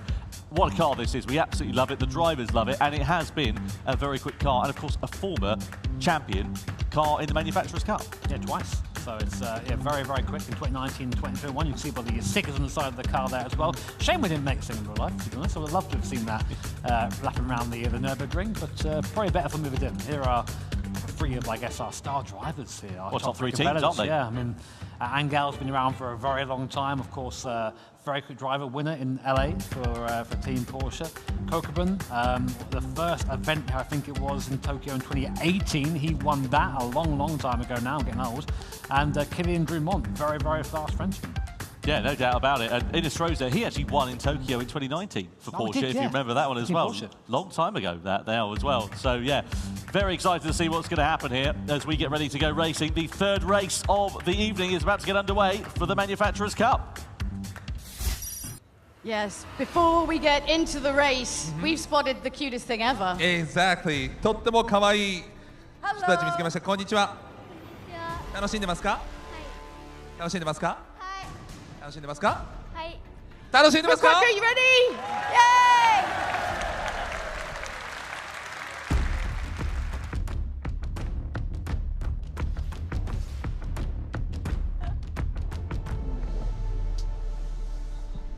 Race 3 about to get underway for the Manufacturers' Cup, then here for the Gran Turismo World Finals, and here is how the grid lines up. Top 3 places occupied by the top 3 teams in the standings. Porsche with the most to gain in this one. They line up in pole position, an opportunity for them to score 12 points. Angel Inestrosa heading their charge. Mazda in second place. Ryota Kokubun is behind the wheel for that team with Subaru, and Kylian Drumont in third place. Fourth position, Mikołaj Sejak in the Nissan. Could he be the disruptor here today with McLaren's Jay Murphy in fifth position?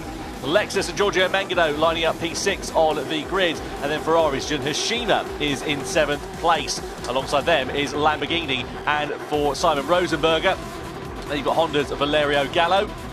10th place, Mercedes-AMG and Noah Lanuza, the Frenchman. He was unlucky in LA, if you remember, ended up on the deck at one point. Adriano Carrazza lines up P11, and BMW's Seiya Suzuki is in 12th position on the grid. So medium tyres then, 7 laps here at this Sardinia circuit. Jimmy, how do you see this one playing out? Yeah, I mean, I foresee some sort of move down at T1. It's a long drive down to there. We do have a rolling start, which does tend to spread the field out a little bit, but I think it's long enough that you can slipstream action is going to start coming into play, and someone like Kokubun maybe might have a fancier move from T1. I mean, like, to be honest, between the top 3, they kind of need to keep it clean. That's what they're thinking now, because any mistake here puts them on the back foot for that grand final. Yeah, no doubt about it. You've got to really minimise the mistakes, especially at this critical juncture. As you get later on, of course, into the evening's worth of races, there's fewer opportunities to right any of the wrong. So one mistake here could be absolutely critical. You guarantee these teams, these drivers, they're going to be leaving nothing on the table here tonight as the crowd awaits. Sold out crowd here in Fukuoka this weekend. They'll be keen to see what is going to happen and who, of course, is going to claim the crown of the Manufacturers' Cup. Let's get ready to go racing. Race 3, then, is underway here in the Manufacturers' Cup at the Sardinia Road Circuit. Porsche leading Mazda, leading Subaru as they come down in towards the first corner. Don't think we'll see any dive bombs down in towards turn 1, but we will see a pull out of the slipstream there for Mazda as well as Subaru coming under pressure as well. No moves being made in towards that first turn as expected, but around the sort of second part of this opening lap, we should start to see drivers who are getting their elbows out as they start getting some heat into the tyres and the brakes, crucially. Yeah, so right now, Porsche lead from Mazda, lead from Subaru, lead from Nissan behind. Sejak behind the wheel of that Nissan. We said he's one to watch, so we'll see what he can do during this race. And again, this track's a lot of heavy acceleration zones. That Subaru's going to suffer a little bit here, I think, as they defend there from Mazda defend from Team Subaru. Right now, not much change as everyone's keeping it nice and clean on lap 1 here. A stark contrast to our first race at Daytona. On board now with that GTR and Sejak. Yeah, Sejak knows a thing or two about how to play these races calm and cool. You can see Mazda there just putting some pressure on Porsche at the sharp end of this one, coming down towards the left-hander. In the mirror there, you can see also Lexus as well. Behind the wheel of that is Giorgio Mangano at the moment. Of course, Lexus former champions as well in the Manufacturers' Cup. Let's see whether they can spring a few surprises with McLaren very close in tow through the sweeping left and right-hander before we come in towards the next big braking zone on this first lap into this left-hander. Lamborghini and Mercedes under investigation for a collision then on this opening lap. Let's see whether they've been deemed to be the aggressor or the innocent party. Yeah, Gallo there making a move on the Ferrari drive up to P7 goes Valerio Gallo, past champion, Nations Cup champion. Honda not looking so strong though this time out, but I'm sure looking to try and make as best as he can of the situation. Meanwhile, we're with Nissan and Sajak going down towards T1. Big overspeed on the Subaru that goes defensive. Dumont there keeping the car just on the line. Very nice defensive driving there, but you can get the impression that Sajak they can smell blood in the water. Yeah, certainly can. Mercedes with a 1 second penalty then for their part in the collision with Lamborghini on that opening lap. So let's work out and pick the bones out of that one as we continue on in this race. We come through the left and the right-hander. This is Mikołaj Sajak, who we ride on board with the Polish driver, who, despite being Polish in terms of nationality, actually has a very sort of thick northern accent, which catches you off guard a little bit. And I was down chatting to him in the World Series events over the course of this year. He's a young lad, bright head on his shoulders, and mature head on his shoulders, especially when it comes to racecraft as well. So let's see whether we can get that Nissan up into the podium positions and be the disruptor in this race. We come through in towards the left-hander. I have to say they're keeping it remarkably calm and tidy. Jimmy, as we get into this point now of the evening where we're race 3, we're the last chance before we go in towards the double points, are we going to see the teams at the front maybe minimising the risks a bit more? Yeah, you think so, but that of course opens them up to people behind them. I mean, a great example right now is Valerio Gallo moving through the field up to P6 now. He's already on the back of the McLaren in front, so this guy is not hanging around. And as you see now, Sajak is all over the back of a Subaru. Subaru really fast as a Mazda. A mistake there from Mazda and Kokeman. And now that has just given the cars behind an easy run down towards T1 and Porsche, with Stroza at the wheel, a bit of breathing room. So here we go, then down towards T1, we're on board with Sajak, looking at the back of that BRZ there, struggling in a straight line. It's now the time we'll see the Polish driver strike, looks at the outside line, not quite close enough to do anything there, but well, these guys really getting bunched up now. You were saying they're taking it easy, so I'm not sure they are. A defensive line there for Stroza. I think he got a poor run off the final corner, which compromised him down into turn 1. The problem is, though, what he did was it bottlenecked up, it sort of concertinaed up through that first turn, and you can see how close they are now running nose to tail. I mean, it was close going into there, but it's certainly closer now as we come in through this first sector. Stroza actually did a great run off the last corner. That Mazda's just an absolute bullet in a straight line. Meanwhile, a bit further down the field. So here is a replay. Oh, this is what happened with Mercedes and Lamborghini on the opening lap. That was a great move. Yeah, if you forget where the brake pedal is, brilliant. Which he did, unfortunately. So yeah, I can understand the penalty there. But Stroza's got a weird dynamic here where he's really quick at mid-corner with his Porsche, but it seems to, up against that Mazda, which again, a bit of a bullet. It's not, sorry, just in the background there, Subaru having to defend, and then in its place goes up the inside of the Mazda. The Mazda caught napping. So Subaru and Dumont there just absolutely picking the pocket of Kokeman, down 2 places. Sajak also up a place, up into P3. And now they're side by side as Gallo tries to get involved as well. Yeah, this is now all starting to kick off, isn't it? We're sort of getting towards the mid stages of this race. And all the while they start squabbling, that is music to the ears of Angel Stroza. He's leading the race. Half a second is the advantage. If they continue battling like this, it will give them a chance to break away. This is ideal, really, because the Subaru is not fast down the straight, so it's now going to be the cork in the bottle for the cars behind. So that, as you say, sort of gives Stroza a little bit of breathing room. On board for the Mazda now. Look at the speed of this thing down the straight in the draft Nissan. They're both going to try and get by the Subaru. Are they going to go 3 wide? Not quite. They're thinking about it. Nissan there, Sajak just about being held off by the Subaru. Yeah, oh, the cutback. Sajak up into P2. Lovely stuff. And will the Mazda follow through too? Trying to do on the inside then, and keep an eye out for Honda with Valerio Gallo, who's behind the wheel as well. We come through into the left-hander, Honda versus Subaru. Oh, Sajak's off into the gravel. Was there a bit of contact there as they came through in towards the left-hander? The upshot is the Polish driver goes tumbling down the order. He was in 2nd place. He's now down to 7th place. And look at what it's done for Porsche and for Angel Stroza. He's now got a 1.6 second advantage as they all start squabbling amongst one another, and a 1 second penalty there for Toyota as well. Valerio Gallo in that Honda started this race in 9th position. He's up to P2, a great drive there from the 2020 Nations Cup champion. Amazing run by him, 2021 Nearly got it right. That was near. Long time ago. Whoa, hang on a minute. Look at Subaru on the inside. They lunged through on 2 cars, getting the better of Mazda, and then also getting the better of Honda as they now run side by side with one another through this left-hander. That was absolutely sensational for Team Subaru. A big lunge, and it's paid off beautifully. Now Lexus are ready to try and pick the pocket of another car. They get through on Mazda for 4th. What did you say at the start of this race, Tom? They're going to take it easy? I don't think so. In the background, Toyota almost 3 wide there with McLaren and Mazda. Mazda plummeting down the order. This is horrible for their championship at the moment. So Porsche and Angelo Nestroza is just laughing all the way to the back. 2.4 seconds now is the gap as Subaru and Honda battle it out still. There through goes Valerio Gallo. Not much really Drummond can do about that, can he? But here's the question.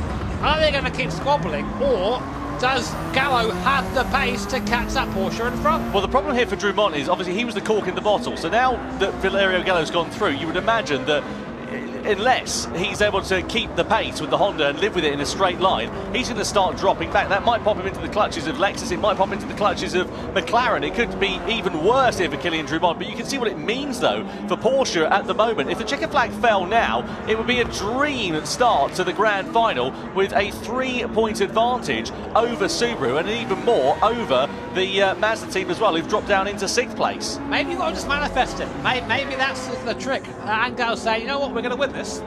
There it is. Yeah, I went for a walk with him yesterday. He was so calm, so focused, and so ready to go out and win. He said, no, we're leaving nothing on the table. We are here to win, and that is exactly what we're going to do. He was a man that was absolutely unwavering in the confidence that was underneath him, and that is proving to be absolutely justified here tonight. Yeah, so right now, Gallo is he's kind of very slowly catching in Nestroza, not by a lot. Only a couple of laps left in this race here at Sardinia, so really interesting back on this circuit. I got to admit, I thought we'd have a bit of a quiet one here, but it's been anything but that so far. Fast lap of the race of BMW and Seiya Suzuki down in P7, so he's quick, but he needs to go a bit quicker than that, I think. Yeah, the problem is their championship challenge has really fallen apart like a cheap watch, courtesy of one race, isn't it? Really, you know. Why do you look at me when you say that? I can see what you've got on your wrist.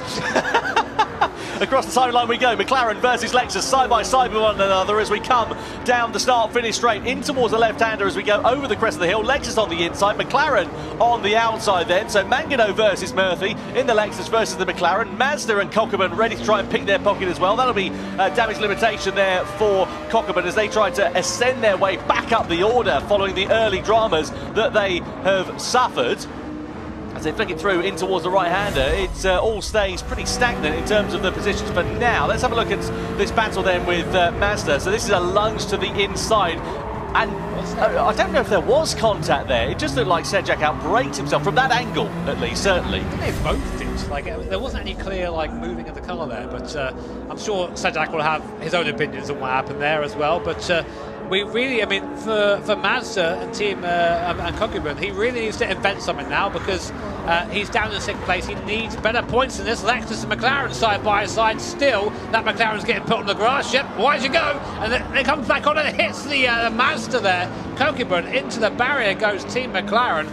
I mean, there's a saying in karting, which is outside is suicide, and he tried it there and he got shown the door, didn't he? Yeah, not ideal at all there for the team, and good for Mazda. At least they're able to take profit of that position. We go through into the left-hander. That's where the penalty zone is, by the way. So if you do see the drivers picking up the penalties, that's where they will serve them. So here are the point standings. You can see there Porsche would be leading the way by 3 points. There will be a tie for 2nd position between Subaru and Mazda if the checker flag fell now. Still a fair gap to Nissan behind there as well. We now begin the last lap of action though, and what a dream drive this has proven to be for Angel Nestroza so far in this race. Again, he's just looked calm, controlled and comfortable, as have the entire team here tonight. They've just been absolutely unfathomable. They have really, really good performance so far from this man Angel Nestroza in that Porsche. Just he's had a bit of luck go his way, we must say, but he's driven very well at the front. Only about half a lap or so before Porsche claimed their 2nd win of the evening here. And it's all going their way. I mean, here is Valerio Gallo. What a drive from Gallo. Probably one of the drives of this show so far. Up 7 places defending from Drummond in that Subaru. And I think Team Mazda picking up the bits, P5 for them. There is in Astroza. Of course, double points for our grand final. So whilst this will put Porsche in the lead going into the final, still all to play for. Well, Mazda, their race is it's good damage limitation for them in 5th position. If they can get another place on Lexus, that'll be a very welcome result. Oh my word! So that AMG did the same trick. It came out of nowhere. Nearly took out 2 cars. What are they doing in that AMG? Yeah, that circuit is a bit of a legendary place for a dive bomb at this Sardinia road course, and well, no surprise that we're seeing it here, especially on the final lap, as a bit of impatience gets the better of some of the drivers. But Porsche have kept their calm, they've kept their nerve, and they've kept their cool. Angel Stroza is going to power Porsche to victory for the 2nd time here in the Manufacturers' Cup. They flick it through the right-hander, and they will take the checkered flag. A penalty for Lexus means that Mazda will elevate themselves up into 4th place, and then subsequently get 2nd place in the standings into the final race. But Porsche takes victory ahead of Honda and ahead of Subaru in 3rd position. Then Mazda now up into 4th place, with Lexus down into 5th, with 3 abreast there between AMG, McLaren and Nissan to the checkered flag as well. But what a fantastic drive for Team Porsche, and what confidence they will have going into the grand final. Man, you see there, you start to get an inkling at this point if you're Angel Stroza. You're thinking, you know what, maybe this is the year, Was it 2019 the last time they won an event, Porsche? I don't think it was that long ago, but it's just amazing to see. Sorry, it was this year, it was the last round, wasn't it? It was, yeah. Oh my God, there goes me. But yeah, last time they won in Japan, 2019. Yeah, there you go. So that was half right, but you start to get the impression now maybe it's possible. But grand final coming up. It's a long race, the grand final, double points too. So whilst they're in the pound seat right now, it could all change. Certainly can do. Let's have a look at some highlights then from the 3rd race of the Manufacturers' Cup. Well, Porsche led the way at the start of this one from Mazda and Subaru. Then it was Nissan, and then McLaren. It was your top 5. We came over the crest of the hill in towards the 1st corner. We did see drama, though, in the opening stage of that race. This was Mercedes with a big lunge on the inside of Honda, which then careered into the side of Lamborghini, and they picked up a penalty for their troubles. Meanwhile, the sharp end of it, we saw Subaru getting their elbows out on Mazda. We saw Nissan with McLaren in the mix there as well. We nearly went 3 abreast for 2nd place as Stroza started to streak off and build a bit of a gap to the rest of the field as they started squabbling with one another. And we saw Nissan with Sejak right up into 2nd place. Great drive from him, but then there was a bit of a bizarre incident. There was maybe a bit of contact between themselves and Mazda, which ultimately set them off, and you can see the frustration evident there for Mikołaj Sejak. Ultimately, it meant that they would come across the line in 9th place at the checkered flag. We saw Honda versus Subaru, an amazing race from Valerio Gallo, as McLaren decided to go and cut the grass here at Sardinia and dropped back a couple of places, and then Mercedes biffed it into the back of McLaren in the closing stages. They really did like that patch of grass at the particular corner, and ultimately it cost them a bit of time and it cost them a place to BMW on that occasion. But no such dramas for Stroza and for Porsche, as they had a remarkably calm, comfortable and quiet race to take the checkered flag by 2.3 seconds over Honda at the end of that one, and a very well-deserved victory, their 2nd of the night, and it gives them a point advantage going into the grand final here today. So confirmation of the race 3 results then here for the Manufacturers' Cup. Stroza and Porsche taking the checkered flag ahead of Valerio Gallo, and for Honda then Kilian Drumont in 3rd position ahead of the Mazda of Ryota Kokkonen. Mangano in 5th ahead of Suzuki in 6th position. Lanuza there in 7th ahead of Murphy. Sejak, who was bitterly disappointed with at 9th place. Karatza, Rosenberger and Jun Hashima are your final finishers then here today. But what a brilliant drive from Angel Stroza, and as we said, a 3-point advantage going into that final race of the evening here tonight. Well, let's catch up then with Angel Stroza and get the Chilean driver's thoughts after another fantastic drive for Team Porsche. Hi. I was having a little dance. I wasn't ready. I'm sorry. Hi. Yeah, enjoying. Yeah, just enjoying the music, enjoying the vibe. Engel, you're back, baby. I am. Yeah, we love to see it. Yeah, congratulations. おめでとうございます。Vamos! Vamos! Wait, no, you need to do the... yeah, of course. I mean, thumbs up always. How was that for you? I mean, obviously, the beginning, not quite so comfortable, but towards the end of the race, you look really, I mean, I say comfortable. How comfortable is it ever? I mean, I knew that I had Honda behind, which was driven by Valerio, which is always fast, you know. So I had to stay fast, you know. But the first few laps were not comfortable at all. I mean, I had a plan. which worked perfectly, which is just try to pack everyone behind, and they will try to overtake each other, and I will go myself alone in first place. It worked. Yeah, yeah. もう今回ね、最初後ろにホンダがいたので、速いバレリオが速いっていうのは分かってたんで、とにかく逃げなきゃいけないっていうのは分かってたんですけども、最初の数ラップは本当に大変でした。で、プランがあって後ろで争ってくれれば自分は逃げられると思ったので、そのプラン通り行ったということですが、最後のね、じゃあ5ラップはかなり楽に走れたんでしょうか。でもミスはできないという状況だったんでしょうかね。So the final 5 laps were a couple of laps was like no mistakes, making no mistakes, and doing a Saturday evening ride. Yeah, exactly as you did. No mistakes at all. So that was I was trying to do, and yeah, I mean it worked pretty well. Right now, I think we are in first place. Yes. If I'm not mistaken. Yeah. Okay. That's good. So I can't do maths. I have to wait until they tell me on the screen. I'm like 3 plus 4. No. Well, now the grand finals, and that's it. I mean, we will fight for everything. Okay. How's the competition been this year? I mean, amazing. Yeah. The first round, Sato-san did not have good luck, sadly. And the second round, well, Serrano made 3 points, which was really, really good. Then Los Angeles, well, I won that race, and it feels amazing. You won in Los Angeles. ロサンゼルスで勝ったのがここに繋がっているということですね。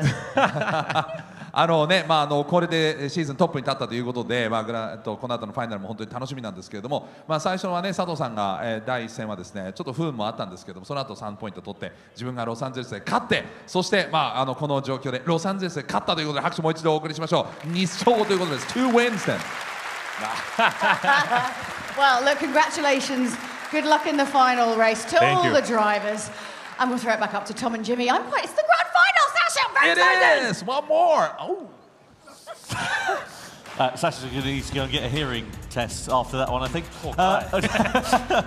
Yeah, brilliant job from Porsche, from Angel Nostroza. No surprise that he just seems to be calm, confident, not overplaying his chances, not getting ahead of himself, and that's reflecting in the results, as you can see now. In fact, actually a 2-point swing that they have over Mazda, because of course Mazda got the better of Lexus at the end of that one. Lexus picking up that penalty on the final lap. Yeah, I mean, and we have 3 very clear contenders now going into grand final: Porsche, Mazda and Subaru, separated by only a couple of points there, 3 points between all of them. So it's a shame about Nissan there and Sajak. I mean, that mistake really has cost him a proper go at this now, and he'll know that, and that'll be very frustrating for that team. But there is still, that places on offer here, but the top 3, they're looking like they're a bit of a league of their own right now. Yeah, it certainly is. I mean, look, it's mathematically possible for Nissan to do it. I mean, what have you got on offer? 24 points for that grand final. So I'm just trying to do the math in my head. Lexus could technically do it, couldn't they? But they would need a bit of a minor miracle. And they all need to retire. Yeah, exactly. Which probably is not going to happen. So, well, you never know. You never know. But I mean, I wasn't sure these are the standings I'd be seeing when we came in here. Subaru's still in contention as well. Mazda, I mean, an interesting race to cope with in that one. We don't tend to see him fold under pressure that often. They did a couple of bad choices there. Just put him in a weird place in the race. But ultimately they recovered well, didn't they? Getting into 4th place at the end of that one. I know a bit of fortune on the final lap. Anyway, let's get into that in a few moments' time. We've got a fantastic announcement to come here today. That's right. I'm here with Kazunori Yamauchi. Yamauchi-san です。よろしくお願いします。ありがとうございます。So, for Yamauchi-san, how was the season and what are you looking forward for next year?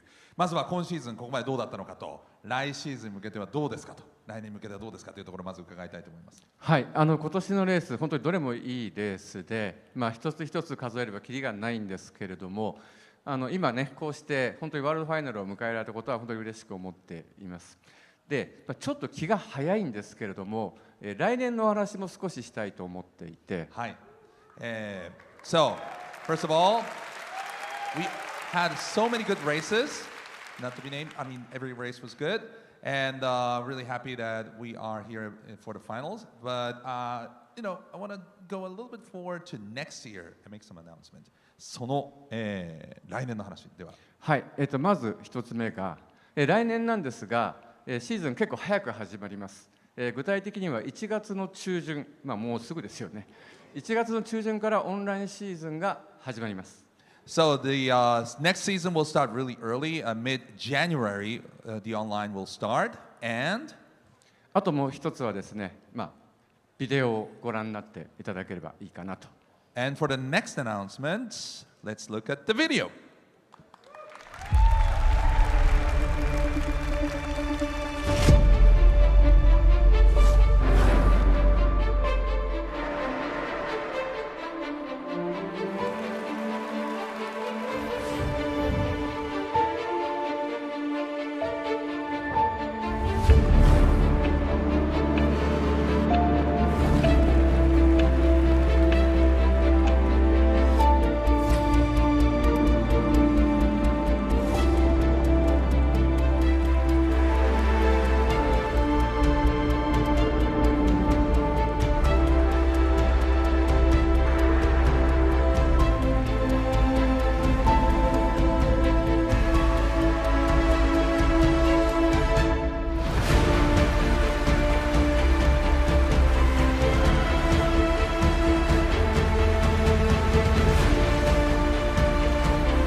Please welcome on stage His Excellency Saeed Al Fazari from Abu Dhabi Department of Culture and Tourism.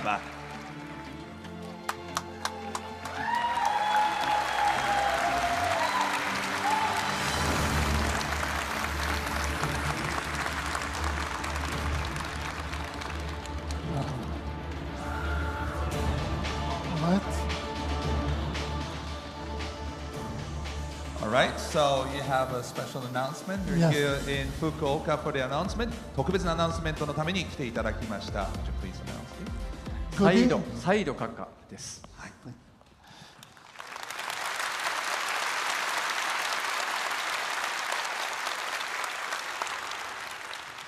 Good evening, ladies and gentlemen. On behalf of the Department of Culture and Tourism Abu Dhabi, it's an honor to be here today at the Gran Turismo World Series 2025. はい、皆さんこんばんは。アブダビ文化観光局をですね代表しまして本日はガランツーリズムワールドシリーズ、2025のワールドファイナルに来れたことを光栄に思っています。As the pinnacle of sim racing and the definitive global standard, Gran Turismo World Series present a unique vision and an elite level of competition to the world. This pursuit of excellence and elite performance perfectly mirrors the ambition and drive that we champion in Abu Dhabi. シミュレーシングの最高峰であり世界的な基準を打ち立てる存在でもあるグランツーリスモワールドシリーズはですね唯一無二のビジョンとそして世界トップレベルの競技を世界に示しているんですね。この卓越性とそしてエリートパフォーマンスへの追求ですがまさに私たちがアブダビで掲げ推進している志と完全に重なるんです。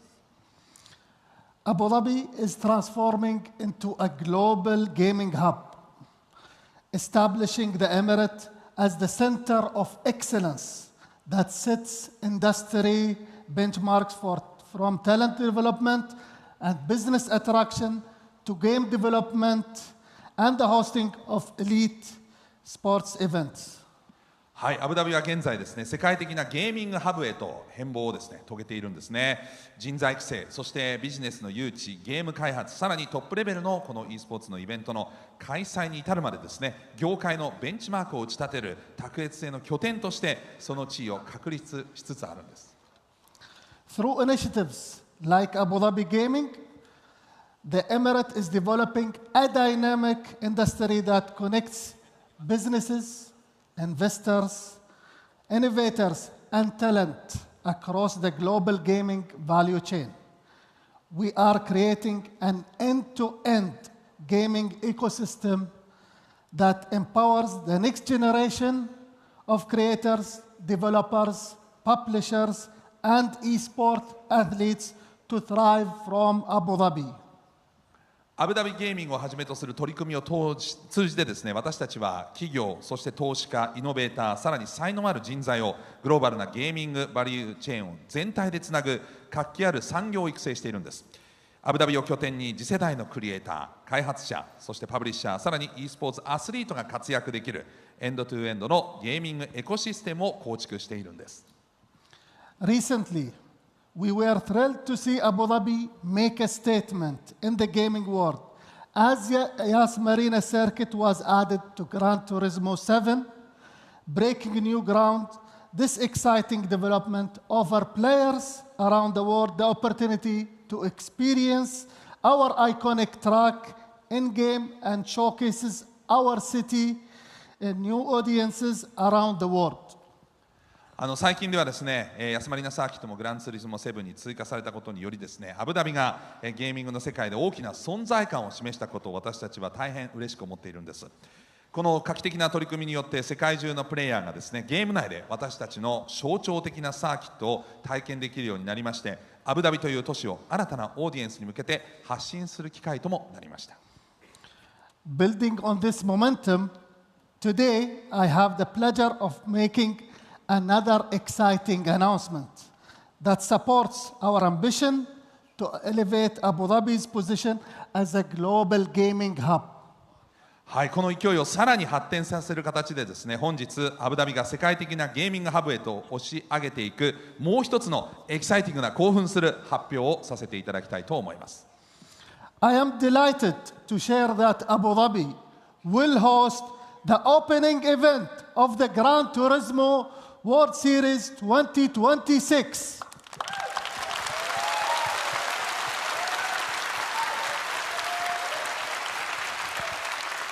はい、この度2026年3月28日グランツーリスモワールドシリーズ2026の開幕戦をアブダビで開催することをここに発表いたしたいと思います。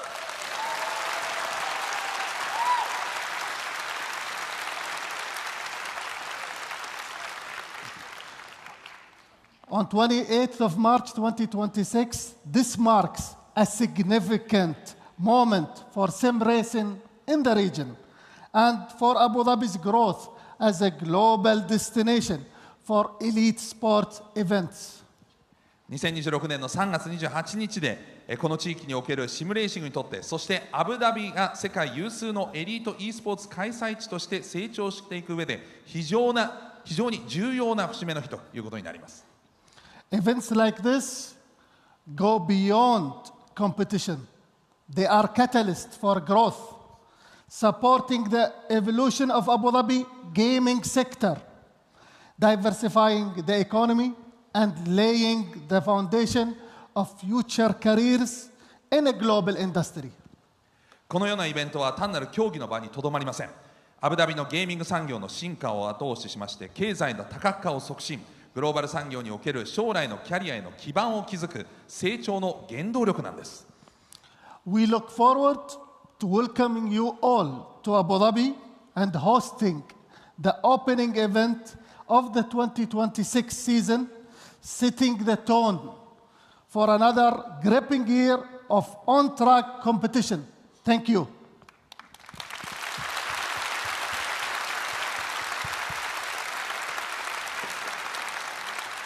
私たちは皆様をアブダビにお迎えし、2026シーズンの開幕戦を開催できることを心より楽しみにしております。そして新たな1年の熱戦の幕開けにふさわしい舞台を共に作り上げていきたいと思います。ありがとうございました。Thank you so much. Wow, what an announcement. So, 山内さん、いや驚きました。はい。ちょっとこのこと山内さんからも思いを教えてください。そうですね、アブダビの皆さんとはもう何年も前から、こういったプランを練っていて、ようやくヤスマリーナサーキットもグランツーリスモの中に収録できて、いよいよライブイベントということで、新たな、ね、歴史がそこから始まるんじゃないかなと期待しています。Hi. We were talking with Abu Dhabi for a few years now, and finally, Yas Marina Circuit is in Gran Turismo 7, and now we are holding a live event next year. I'm really excited. His Excellency, Your Excellency, how do you feel now? Oh, super happy. Happy being in Japan. Happy having GT World Series in Abu Dhabi next year. As you have mentioned, we have worked a lot towards that point, and hopefully it will be an annual event. はい、もうね、本当にすごく努力してきたので、皆さんこのイベントをね、開催するのを本当に楽しみにしていますということですが、tickets will be is online now. You can go to granturismo.com, granturismo.com でチケットを手に入れることもできます。ぜひアクセスしていただきたいと思います。If you can come to Abu Dhabi, it will be welcomed, and you can also watch it from all around the world. もちろんアブダビに来ていただいてチケットを手に入れていただいても OK ですし、そして、さらにですね、世界中からご覧いただくこともできるということで、アブダビを楽しんでいただきたいと思います。Thank you so much both. Thank you. ありがとうございました。Thank you, legend.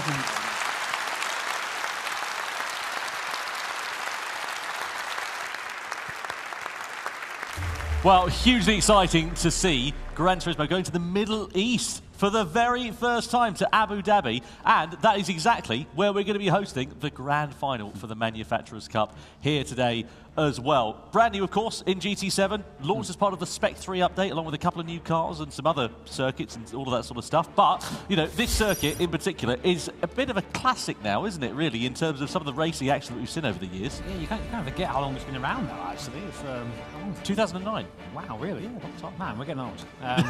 Anyway, speaking of old, here's Tom Brooks. But here are the details for our grand final. Group 3 cars. Endurance race around Yas Marina. 20 laps. All drivers have to get in at least once, and you have to use each tyre for at least 5 consecutive laps, which means minimum driving time 5 laps for each driver here. So here's what our gremlins in the strategy department think will happen here.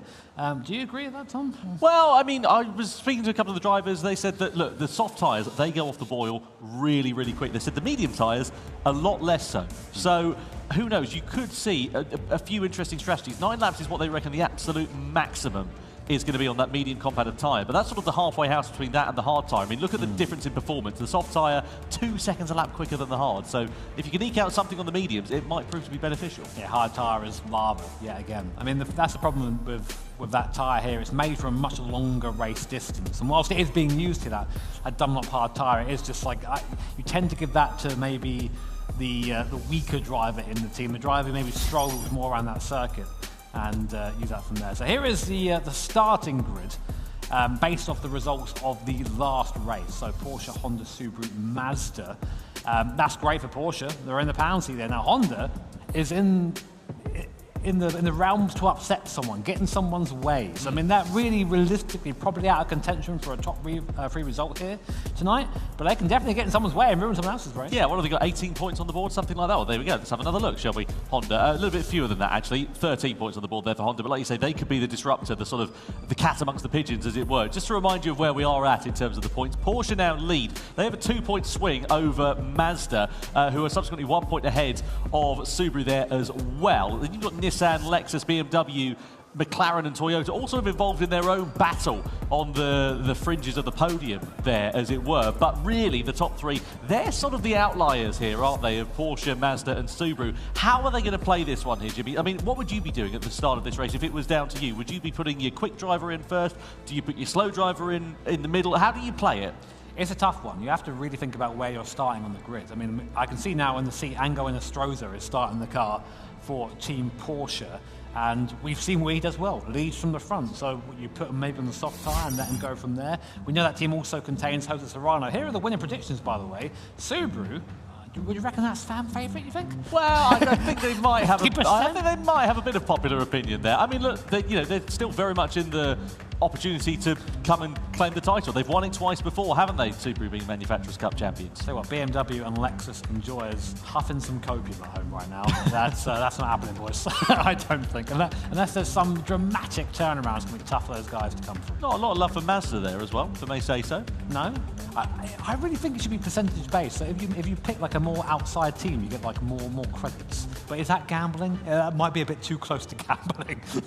Possibly so, possibly so. Well, you can see the drivers there who are lined up on the grid ready to go. We are now just moments away from the grand final as we get ready to crown our champions in the Manufacturers' Cup.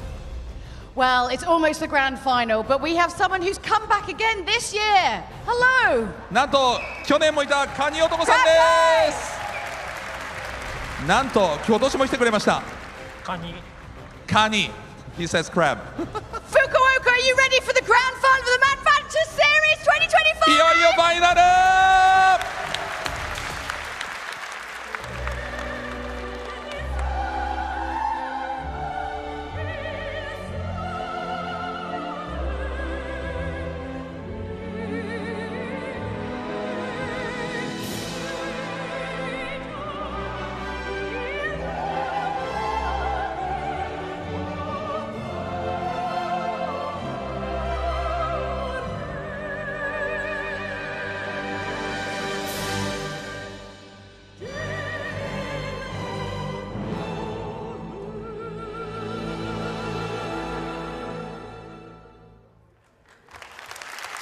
Four live events in 2025, and it now all comes down to this as we get ready to crown our Manufacturers' Cup champion of this season. Well, how is it going to work out? We're racing in a brand new venue in the GT World Series. Abu Dhabi is the home for this one, and here is how the grid will line up for the final race. Porsche will be on pole position with Angela Stroza heading the field. Trent Jeffrey will spearhead Honda's charge from that front row as well. Takuma Miyazono, P3 for Subaru ahead of Mazda's Paul Ura in fourth place. Lining up on the third row of the grid, Giorgio Mangino for Lexus, former champions, of course, with BMW for company alongside in sixth place. And it's Mercedes AMG, tricky nice at the office for them so far here today, with McLaren lining up P8 with Yamamoto behind the wheel. Then it's Nissan and Philo in ninth position with Toyota's Kaida Brun in 10th place. Lamborghini and Rosenberger lining up P11 on the grid, and Ferrari with Zhao Jesus behind the wheel in 12th position. Now, of course, we've got tyre strategy, we've got fuel to consider here in this one here, Jimmy, as well. And from what we can see, Porsche are starting this one on the soft. They're trying to get away early. Yeah, I mean, unsurprising, I think, from what we've seen so far. Interesting, a couple of teams there, you hear them rev on the grid, just trying to burn a bit of fuel. A couple of them have done that now, just have a bit of a lighter car to start with. That's how fine the margins are here. Not sure the engine's going to appreciate that so much, but that's part of the game here in the Gran Turismo World Series. Absolutely. Well, there is Paul Ura sitting in the Mazda. They line up fourth position here in this one. Just to remind you, great opportunity for them to come through and claim their first ever Manufacturers' Cup crown here tonight. Porsche, of course, on the precipice of greatness there as well. They've never claimed a Manufacturers' Cup champion. We've never had a non-Japanese Manufacturers' Cup champion as well. But what will happen when the lights go out and we go racing for one final time in 2025? Porsche will lead the field across the line, followed by Honda, followed by Subaru, as the grand final for the Manufacturers' Cup is underway in 2025 as we come down towards the first corner here at Abu Dhabi. It's a 90-degree left-hander in a fairly heavy braking zone, but drivers will be trying to get heat into the tyres and the brakes over these first sweeping few corners as they make their way through this first sector of the lap. And a clean start there for Porsche and for Angela Stroza. He's on the soft compound of tyre relative to Honda and Trent Jeffrey, who's going to be a bit of a sitting duck there. We're nearly three abreast and to the left-hander. Look at Mazda, 2 places for the price of 1 into the hairpin bend. That's absolutely sensational for Paul Ura on the soft compound of tyres. He's through and into second place. And that was a super important move there for the Mazda, because they need to chase down that Porsche. They need to stay with them. Angela Stroza's plan is to go fast early, and of course Paul Ura cannot afford to be stuck behind slower cars on slower compounder tyres. So very important pass there from Ura, and as we see Subaru and Honda close together as well. That Honda, the hard compounder tyre. The hard stint is all about damage limitations, so they'll try their best to stay with the Subaru for now, but Porsche and Mazda already making a little bit of a gap between the rest of the field here. Yeah, you'd imagine what you're going to be set to see then at this particular point in the race is the soft tyre job runners, so Porsche, Mazda, Inestrosa and Jura. They'll clear off into the distance. The Subaru and the Lexus will be in 3rd and 4th place as they go side by side with one another through that left-hander. Then you'll see the hard job runners sort of in their own group at the moment. The race is generally what they do is they start off a little bit slower, then get a bit interesting in the middle part of the race, then right towards the end, once the strategies diverge in terms of the tyres and in terms of the fuel loads and who's picked and decided what drivers and so on and so forth, that's when it'll get very interesting indeed.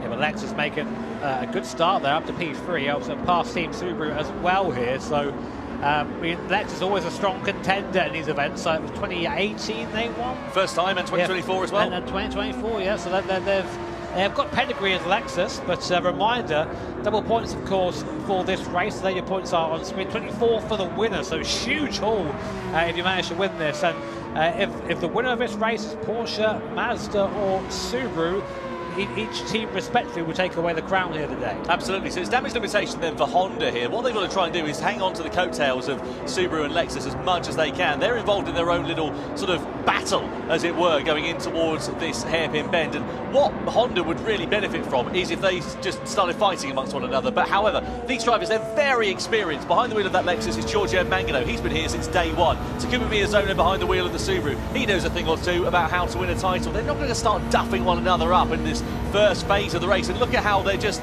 playing it safe, just biding their time, lifting off of the throttle down this straight here to try and save a bit of fuel, but also just not get involved in sending one up the inside, costing them both time as they enter into the corner and subsequently dropping them back into those hard shot runners. There's a possibility that he's just staying there and using the draft of his Lexus down the straight. I mean, we know the Subaru's really fast in that last sector, but maybe overrule the lap time is quicker with a draft for this Subaru. So a little bit of strategy in play here to go into lap 2.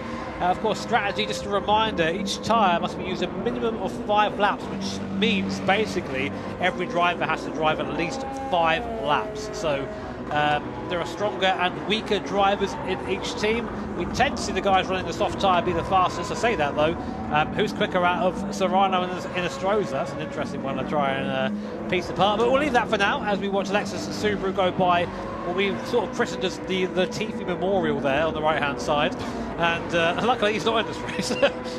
Goodness me. I wondered how long it would take. Yeah. 2 laps was the answer. 2 laps. As it turns out of this final corner we go, across the timing line then. Porsche trying to stretch that advantage. Last time around 153.7, actually a couple of tenths of a second slower than Mazda and Pol Jura. So the gap's sitting at a bit of a constant, so though they're trying to stretch the advantage, it's not quite working for them. So all that Pol Jura needs to do then here is just drive his own race, sit there in second place, not allow Porsche to get too far off into the distance. As you said, Jimmy, that first lap move where we saw him sending it to the inside down into here on 2 cars, absolutely critical, because if he had waited another couple of corners, even the length of this back straight or so, it could have cost him time. That gap could have gone up from being as second as it is now. It could have been 1.5 seconds. It could have been out of that slipstreaming range. Yeah, for sure. And I guess now the question is, how long can these guys make that soft tyre last? I mean, tyre wear wise, it seems pretty equal between Porsche and Mazda. Mazda being slightly better on its tyres so far on the data that we have in the moment. Bit of home support there. Nice effort to Takuma Miyazono. There he is, rocking some very cute gloves as well. Very nice, look at those. Yeah. What's that saying? C-Sports team, isn't it? Yeah, it's a bit of a colour clash, I must be honest, with the red. If I'm being completely transparent. Is there not a stylist here? I'm sure. Send Jules clearly, in there. Clearly not. Have you seen your hair? This is in fashion, says someone. Yes, if you woke up in 1978, perhaps. Anyway, Subaru and Takuma Miyazono sitting there in 4th place. I have to say, the loyalty that Takuma Miyazono has shown to Subaru over the years. I mean, if you remember, he won all of the championships back in 2020, and he's stayed with that team ever since, and he's won 1 since then as well, back in 2022. This is Mercedes versus Honda. The advantage of the slipstream there for Mercedes, going through on the inside down at the back straight and getting that move done quite nicely. Lovely move there, nice and easy. Interestingly, Mazda are starting to pull in a little bit onto the back of Porsche and Angel and Inestrosa. I mean, do you fight either of those guys? I mean, you are directly fighting for the series win here, so you have to I think you have to make those moves here. You can't afford to sort of work together. You need to really try and force the other car into as many mistakes as possible. Ferrari picked up a 1-second penalty there. Shame for them. I'm not quite sure what happened, but it was colliding with another car. We might see a replay of that somewhere. Meanwhile, we'll focus on this Subaru and Lexus. get the impression Miyazono might be getting a little bit impatient now. Yeah, it's starting to pick up his pace here, isn't he, to give him Miyazono. Let's see whether he can start to bring those fights to the front. Through into that left-hander we go. And different line there, wasn't it? Interesting, isn't it? And he's going to have, of course, the advantage of the slipstream. We know the Achilles heel, though, of that Subaru has traditionally been in a straight line. So let's see what it's like compared to the Lexus. Of course, he's got the advantage of the slipstream, and if it was a bit quicker in the straight line, you'd see him pull alongside. But then we did see him lifting off down that back straight earlier on, so I wonder whether there's a similar strategy going on. Unfortunately for Nissan, meanwhile, it's so close into the braking zone, just a smattering of contact there as Miyazono just gets into the back of the Lexus of Giorgio Mangano, but Nissan picking up a penalty there in 8th place as well, the former champions. They won it back in 2023, if you remember. And, well, this year it has not been particularly brilliant end to it. With Mikolaj Sejak really getting into some bother in his race earlier on here tonight in particular, but a penalty for them. Meanwhile, 3rd and 4th place, Subaru still on the coattails here of Lexus. Are they going to have a lunge to the inside? They certainly are looking at it. Miyazono with the inside line. It's a brave move if you can make it stick through into there, but he gets it done absolutely wonderfully there. Miyazono into the braking zone as they come under the W Hotel into 3rd position. Well, I didn't really sense too much resistance there from Mangano. I think he sort of knew it was over, and once you get to that point, that was a good place for him to make that move, because that Subaru is really quick through the last sector, can build hopefully a small bit of a gap for their sake anyway, and avoid being overtaken again on the straight. So here we are, coming on to that 5 of this race. That's a minimum drive time for each driver. So end of this lap, I suspect we'll see the hard runners box, a driver change, and we'll see this race move into its 2nd phase. Mazda looking a little bit kinder on their tyres compared to Porsche at this early stage of the race, and that's reflected in the lap times. The gap now down to half a second between Porsche and Mazda. 1:54.695 for Inestrosa in the lead, 1:54.481 for Pol Ura in 2nd place. So you can see the gap has come down to under half a second. It's now down to as close as it's been, and I wonder whether we might see a challenge for the race lead before too long. Pulls out of the slipstream as we come onto this back straight though, so certainly not trying to get too close to the back of Inestrosa. Again, trying to play that long game. I wonder though, will we see a divergence in strategy? They're now back on the coattails of Porsche. Are Mazda here then? Are they going to think about maybe the undercut in this race to try and get the better of the race leaders? It's a possibility. I mean, like, to be honest, if you team Porsche, I don't think the undercut's going to work so much right now. You want to try and stretch that soft tyre for the best life it has. I'm wondering why Pol Ura is opting to stay behind right now. I mean, it's obvious he has the pace over the Porsche. He's caught right up now, gaps, what you can see on the screen. But that Mazda seems to have a bit of an advantage in a straight line. Maybe waiting for the back straight again, but or maybe saving fuel. Yeah, maybe. I mean, I'm not sure how much fuel is going to be. I mean, fuel is going to be a factor here somewhat, but yeah, curious to see what the plan is there. Yeah, coming through under the hotel we go, and you can see no stale. This is as close as it's been in the battle for the race lead. 6 laps to remind you, that's about as much as we're reckoning these drivers are going to eke out. So we're coming in towards that pit window on the soft tyre. Are we going to see either of the top 2 diving into the pit lane? We are. Mazda come in then. So that's why we were seeing the hurry up for Pol Ura. He was pushing on. That was an in lap for him then here. He just needed to minimise the gap as much as he possibly could. They're going to change their driver as well. So Pol Ura will jump out of that car. Into the car will come Brita Kokubun and onto the medium compound of tyre in this middle stint. And also a plethora of hard shot runners all now coming into them as well. I imagine they're all going to do the same. They're just going to try and get off of that hard compound of tyre as soon as they possibly can and all pretty much go on to the medium. So Kokubun in the Mazda, and now of course what he needs is a nice bit of clear air in front of him, which he'll get as a result of the driver who pitted first. Really interesting. These guys will hop in Porsche now. got a penalty, Jimmy. Oh, why? That's got to be track limits. That's got to be track limits there for Angelo Inestrosa. I saw him flirting with the edge of it here. They're being quite strict here. Basically, if you put 2 wheels on the curb, it is going to, or both front wheels on the curb, I should say, sorry, it is going to be a penalty. So 4 wheels over, sorry, to be clear in there. Yeah. Here's a replay. Let's see what it's for. So we're through the right-hander. This is at turn 2. We're just going to go off to the outside. Yeah, 4 wheels over the white line. So what, that'll be half a second penalty, something along the lines of that. You know, it doesn't sound like a particularly amount. Yeah, half a second. So not a particularly big penalty, but you don't just lose the time of that half second, you lose the time getting back up to speed again. So it works out about 1.5 seconds, and that could be the difference between making that overcut now, as it has to be, work or not work indeed. That would definitely make a difference. I think that if they opt to box this lap, Team Porsche, which I think they probably will, they are going to be dropping behind Mazda. Depends to get in that Porsche next, you know, what sort of stint they're going to run. Are they going to save that medium for the end, or are they going to go for a hard in the middle and then just go for a long medium stint at the end? Well, that's what I was about to say. Do you now try and you know, limit the damage, stick your slower driver in, get your medium, your hard stint out of the way in the middle part of it, then come good at the end of the race, doing the reverse of what Subaru have done, courtesy of the fact that they're going to come out, what, I reckon 1.5 seconds, maybe a couple of seconds behind as a result of that penalty that they've picked up. Let's see, Subaru looking very quick right now. Actually starting to, I think, catch up to the back of, and in comes Porsche. So Angelina Stroza in the box, our current leader and points leader boxing. Who's going to get in the car for these guys now, coming in for a fresh set of the Dunlop tyres? It's Jose Serrano, arguably the fastest man in Gran Turismo at the moment, hopping in that Porsche. What's the tyre, though? Onto the medium set of tyres there. So he'll be going through the long stint.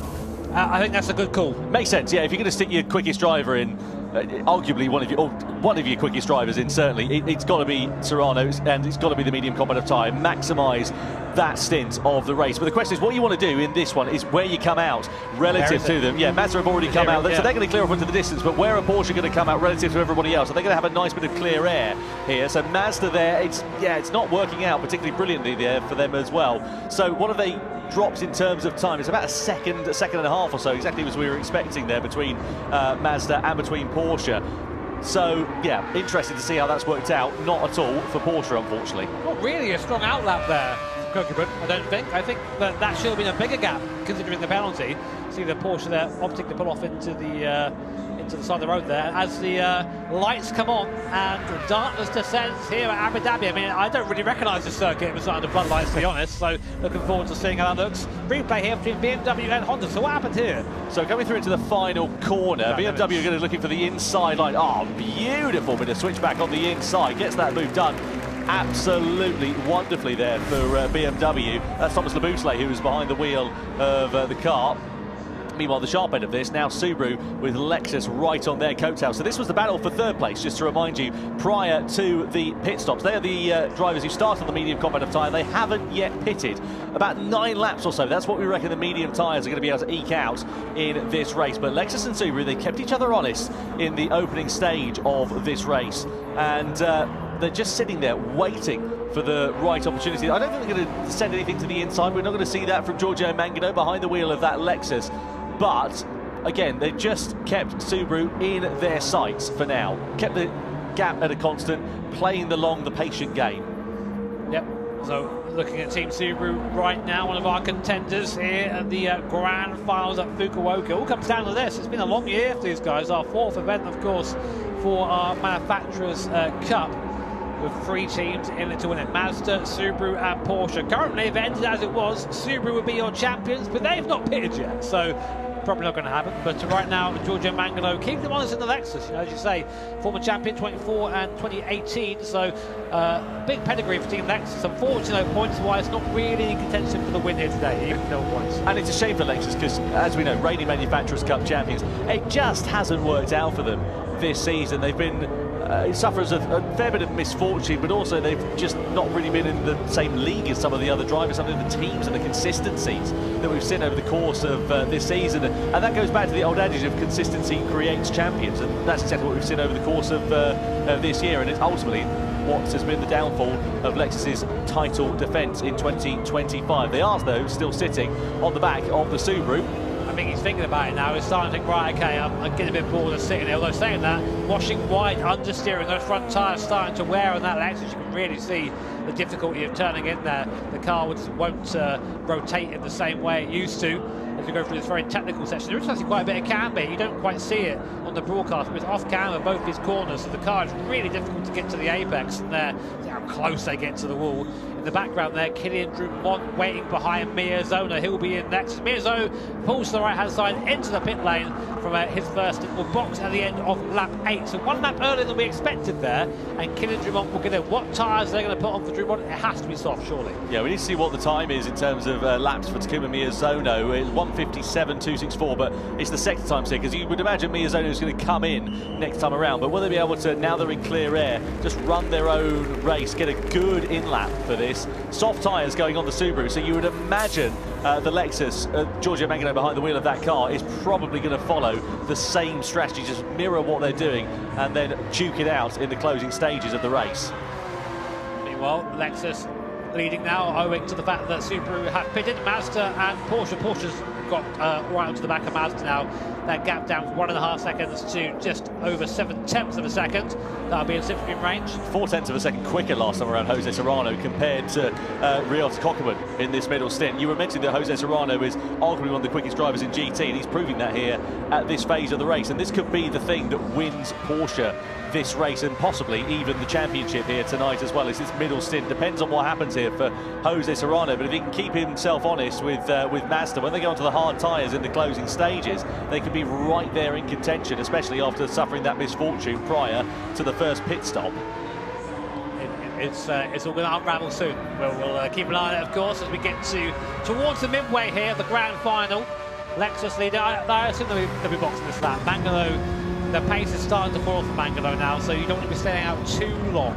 I do wonder if they could find themselves maybe on the podium for this last race here. That'd be very interesting for them. Well, just to give you an idea of the difference in sector times, last time around, middle sector for Ryota Kokkonen is on fresher medium tyres compared to Giorgio Mangano, who's on pretty clapped out medium tyres. There's about 6 or 7/10 of a second in that middle sector, so no guesses as to how the Lexus is faring at the moment in terms of the tyre wear and in terms of the grip that will be missing from Giorgio Mangano's foot. And there we go, into the pit lane. Surely they're going to go onto the soft tyres in this middle stint and mirror what Subaru have done. I think anything else would be a little bit foolish, to be completely honest. No, in fact, well, there you go. They've turned that around. They've gone onto the hard tyre, so they're going for the soft tyre in the closing stages then of this race and diverging from the strategy of Team Subaru. Is that going to be something that will pay off for them, because they'll have to do a very short final stint? Well, that's the thing, though, that Lexus is quick on the straights, and that combined with a soft tyre compared to Subaru, who will be slow on the straights with a hard tyre, you know, it'll make that job a lot easier, I think, in the last stint. But we'll see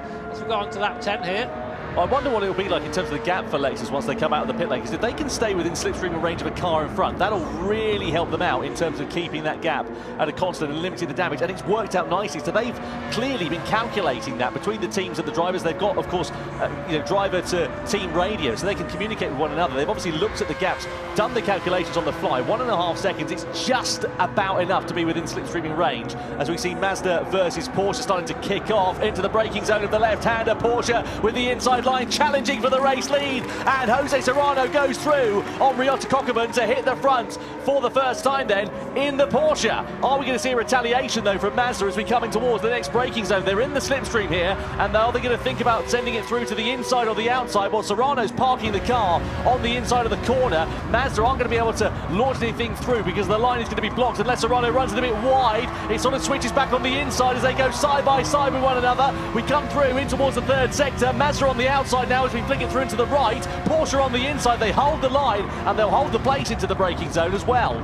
I mean, here are your two title contenders fighting it out right now. Team Porsche, Team Mazda separated by less than 0.3 of a second. Team Porsche now leading courtesy of that move from Jose Serrano, which of course now, if the race were to end, would mean they would take the title today. It literally is. Whoever finishes first out of these two will be the one to win this title. Keep an eye out for Subaru as well. Kylian Drummond is on the soft competitive tyre here, Jimmy, in this middle stint of the race. They started third, they are now third. They've got a gap of about 7 seconds or so. So Kylian Drummond's in a great position. He can use that soft tyre to his advantage, run a nice, clean middle stint in this race. Of course, they're going to have to pay for that later on because they're going to owe the hard tyre in the closing stages of the race. But I wonder how this is going to work out for them as we come in towards it, because of course Porsche and Mazda are also going to owe that hard tyre in the final stint. So if Subaru and Drummond can close that gap down, it could go from a two-way fight between Porsche and Mazda up to a three-way tussle. Yeah, but we'll see. It's going to be a big ask for that Subaru to pull this back in again. But if anyone can do it, it'll be Kylian Drummond. And of course, as you say, that'll be our 3 title contenders all fighting, which is, I mean, it just goes to show who's been the most consistent, who's been the quickest this season when they're all there fighting at the end like this. Well, exactly what Kylian Drummond is going to need is Porsche and Mazda to continue battling like they were last time around. But they know this. These guys aren't silly. They'll know they can't afford to be fighting together, especially experienced heads like Ryota Kokkonen and, of course, Jose Serrano. That's why I think the move was so decisive. I'm going to go now. Let's not fight anymore. Let's get on with it. And you have to think, actually, now looking at it, the Porsche is very slowly edging away from that Mazda. Toyota and Honda under investigation for a collision. They're down in 8th and 9th place respectively, so not been a particularly brilliant race for them to write home about. We ride on board though meanwhile here with Kokkonen then in the Mazda. through into the right-hander. This is where we saw challenge for position last time around. No such dramas though here on lap 11 out of 20. Of course, one more stint there for all of the drivers left to run in this race. They must run a least of all three of the tyre compounds in this one, and there's also a question as to how they're going to do it in terms of the fuel strategy as well. I think most will be waiting for the final stint to do their fuel top-ups towards the end of this race. Through to that right-hander we go. A little bit wide there at the final corner for Porsche and for Jose Serrano. I wonder if he'll be taking a little bit more out of his tyres relative to the Mazda in this one as we descend into the darkness. On board with the Mazda and Kokipum. Great pictures there as we go out for another lap for this very fast section. Toyota receiving a 1 second penalty for a collision with another car. We've not seen that at the moment, but yeah, that was with Honda. We saw the investigation come up. Yeah. So clearly they've been deemed to be the aggressor. Just looking at the gap here, Jimmy, as well. 6.3 seconds with Subaru. So it's coming down, isn't it, here? Just to give you an idea of the difference in lap times between the top two and Kylian Drumont, so the mediums and the softs. It's about half a second or so quicker. Here's what happened then between Toyota and Honda. To the inside go Toyota, and into the side of Honda they go as well. That opens the door subsequently for Nissan, so drops them down, and they pick up a 1 second penalty for their troubles. Yeah, simple that one. Track limits warning from Team Mazda. You've got to be careful of these guys. The stewards are pretty on it around here. So the stewards are basically said, listen, we're going to turn a lot of the penalties off here. Just make sure if you go over, we're going to watch you. They're watching these manually today. So Mazda there getting a bit of a reminder of that by the stewards. On board then with Kokipum. I did say Serrano was pulling away, but that seems to have come back towards us now. So this is going to go down the wire. Look how close there Kokipum is to the back of that Porsche. And lap time-wise, you were saying, it's not a big gap. It's like maybe 7/10 of that faster is the Subaru right now, which is not enough to catch these guys before those soft tyres run out. No, absolutely. Again, what Drumont is going to need here is them to start squabbling. They had such a good first stint of this race, did Porsche and Mazda, being on that soft compound of tyre. But of course, they're going to be paying that pain in this middle stint. But as you say, the gap, it's just a bit too far away for Drumont and for Subaru. And of course, the problem with those soft tyres, yes, they're quick, but they don't have the same longevity as the medium tyres. So 6 laps into that stint, they're going to be absolutely knackered. And Kylian Drumont's already 4 laps into that, so they're coming towards the end of their useful shelf life, or will be in a lap or so's time. Down to just under 6 seconds for the first time is the gap between Porsche, Mazda and Subaru. But I think that challenge is going to come to a fairly abrupt end before too long. See the crowd here in Fukuoka watching on the bottom left-hand side of your picture. What a fantastic city this has proven to be, and what a great venue it is for the grand final of the Manufacturers' Cup, the World Finals indeed, of the GT World Series. So Porsche then, we ride on board with them. Another reminder in terms of your strategy, so a long middle stint for those on the medium tyres, a la Porsche, Mazda and pretty much everybody else behind, aside from Subaru. But they'll be going on to the hard tyres for that final stint of the race. They'll be slower relative to some other teams around. Everybody from BMW down has not run the soft compound of tyre yet, aside from Ferrari. So they're going to be significantly quicker in the closing stages of this one. If we start getting squabbles, start getting big battles amongst one another, that's when we could see the soft shop runners getting involved in the action. Kokipum about as close as he has been so far. When we see him going for roof, looks to the inside. They're kind of a half look. A little bit of contact there at the back of Jose Serrano and the Porsche. Kokipum is starting to get a little bit impatient, it has to be said. I think now he's starting to realise that the gap behind him is coming down a bit too quickly for his liking. He knows that he might not be fighting directly with Subaru behind him, but with BMW, with AMG. So he needs to make sure he gets as far forward as possible before boxing for that last set of tyres. Porsche there, looking drag at the front. They both owe that hard compound. So that last stint for them is going to be, well, pain really compared to these first couple of stints. And they've only got a couple more laps before they have to pit. 5 laps minimum of each set of tyres. So this one and one more, and they have to box. Yeah, no doubt about it. Just to let you know as well, because there's a bit of a divergence in terms of the strategies between Porsche and Mazda and Subaru as well. They should pit relatively around the similar sort of time on that hard compound of tyre. BMW then into the box. They're the first of the medium job runners in this final stint to blink. They're going to be going onto the soft tyre for their final stage of this race. Out of the car jumps Thomas Leboutelet. Into the car jumps Seiya Suzuki. We know how quick he can be on his day. Lamborghini, meanwhile, picks up a 1 second penalty for colliding with another car. That could prove to be pretty costly for them in that sort of mid-pack battle. Meanwhile, the Porsche of Jose Serrano just doing exactly what he loves to do, leading from the front, not falling under pressure. Half a second is the advantage that they hold over Mazda for now, but they pick up a warning for track limits. We saw that with Mazda a couple of laps or so ago. The stewards just keeping a watching eye on things. They're not going to be happy at all if they do pick up some penalties as a result. And to be honest, it might even come down to that, you know, because Subaru, whilst they are a bit further behind, of course, it's a different strategy for them at the end, I think. So, one misplaced corner exit, turning in a little bit too early, that 0.5-second penalty could change everything. It has done in the past, it can do again, as Kokeman looks out. No! He's hit Serrano's round! That's huge! Porsche there, sideways. Kokeman into the back, and that's going to allow Team Subaru to come back into the fight. That's just changed everything there. As Kokeman gets it wrong, he gives the position back, but the damage is done there. And man, oh man, you saw him double guess it on the way in. He thought about it, then thought, yeah, he committed too late.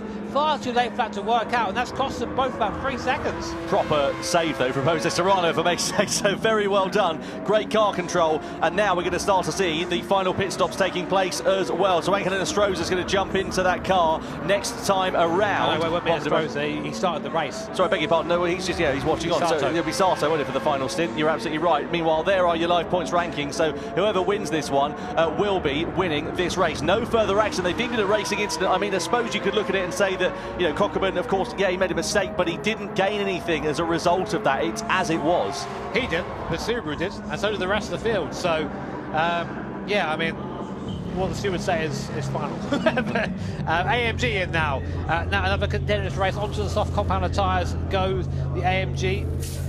There is Corazza as well hopping in. Benelli onto the AMG, isn't he? So he's jumped into that one. Lanuza is out of the car. Nissan also into the box. Lexus as well. So now we're starting to see everybody else who's on the soft shod tyre. So they've, of course, been out of sequence relative to the front sort of top four, really, in this race.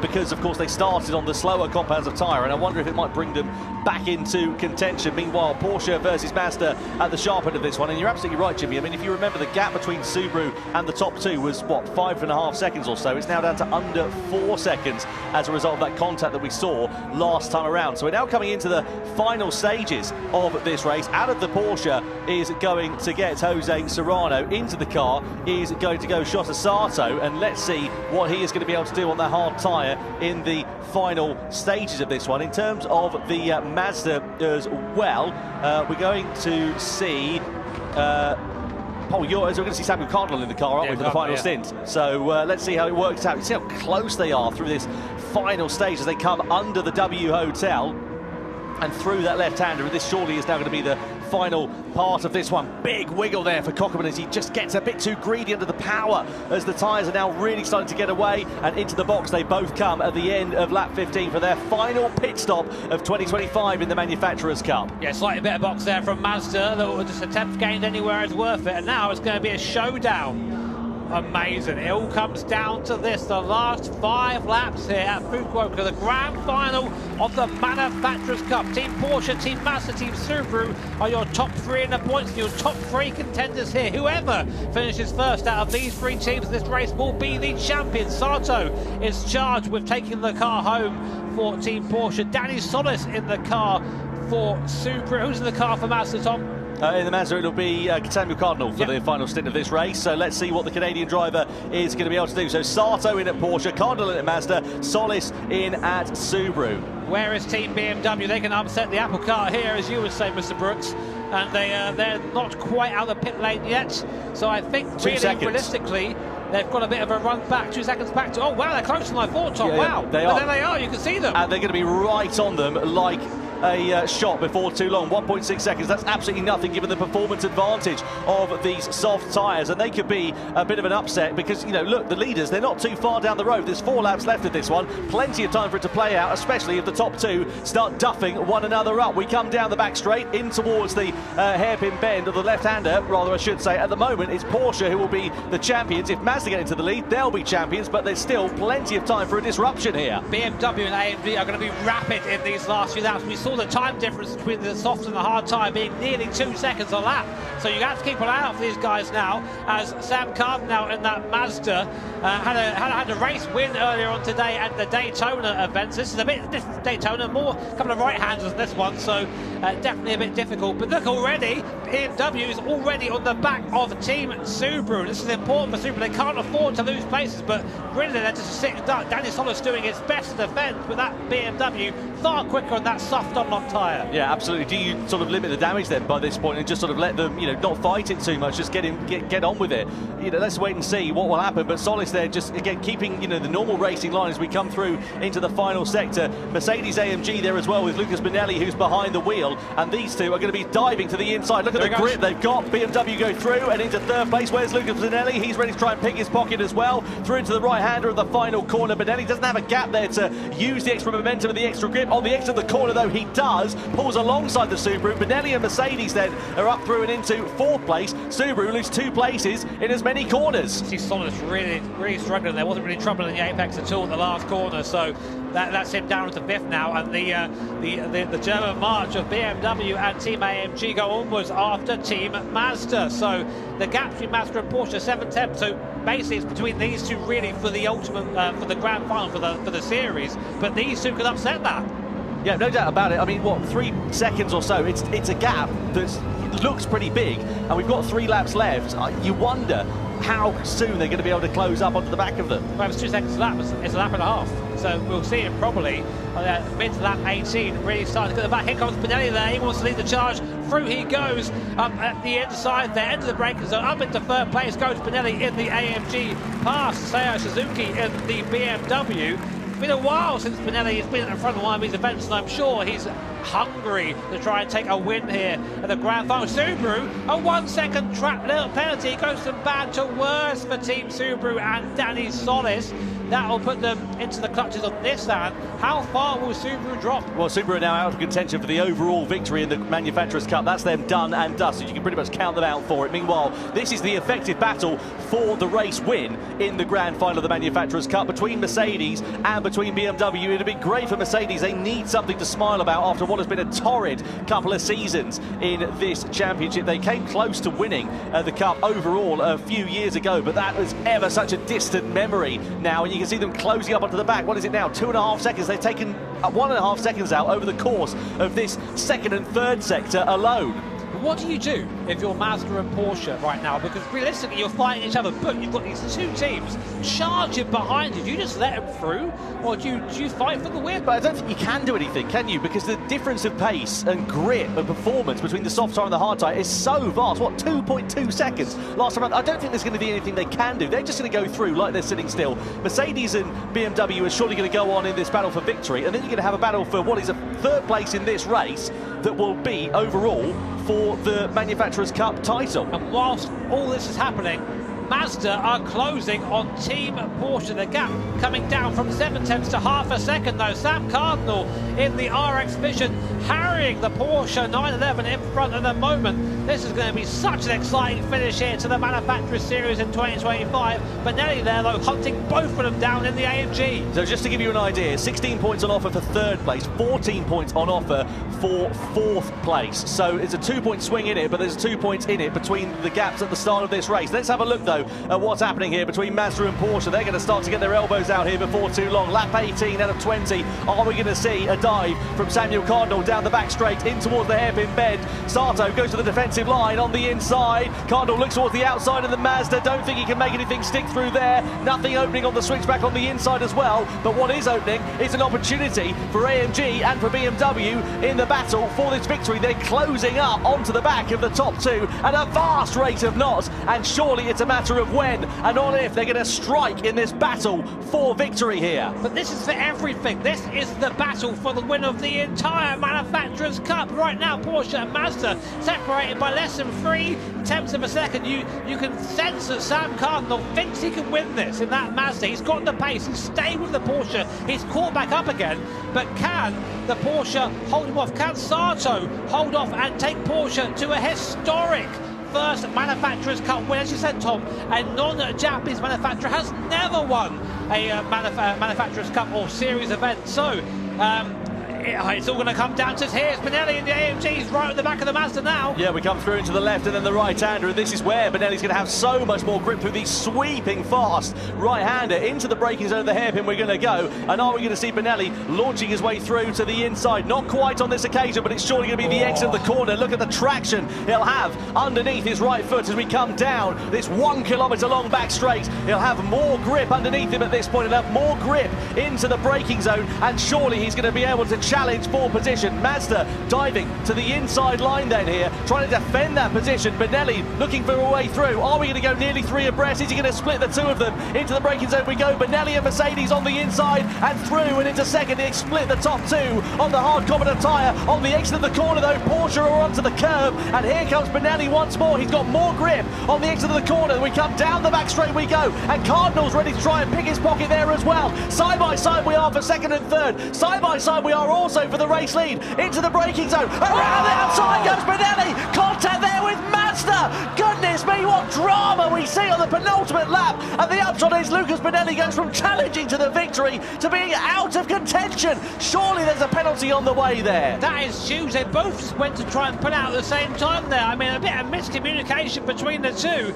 I'd be interested to hear what the stewards say, but it'll be such a shame for it to end that way because Cardinal was looking fast. Regardless, though, penultimate lap, penultimate time through here right now. A 9/10 of a second gap for Team Porsche. Can Sato bring it home for this German manufacturer? But still in the background, look, BMW are there now. They're looking quick on that soft compounder tyre. It's 1, 2, 3 across the line. Your final lap here at Fukuoka.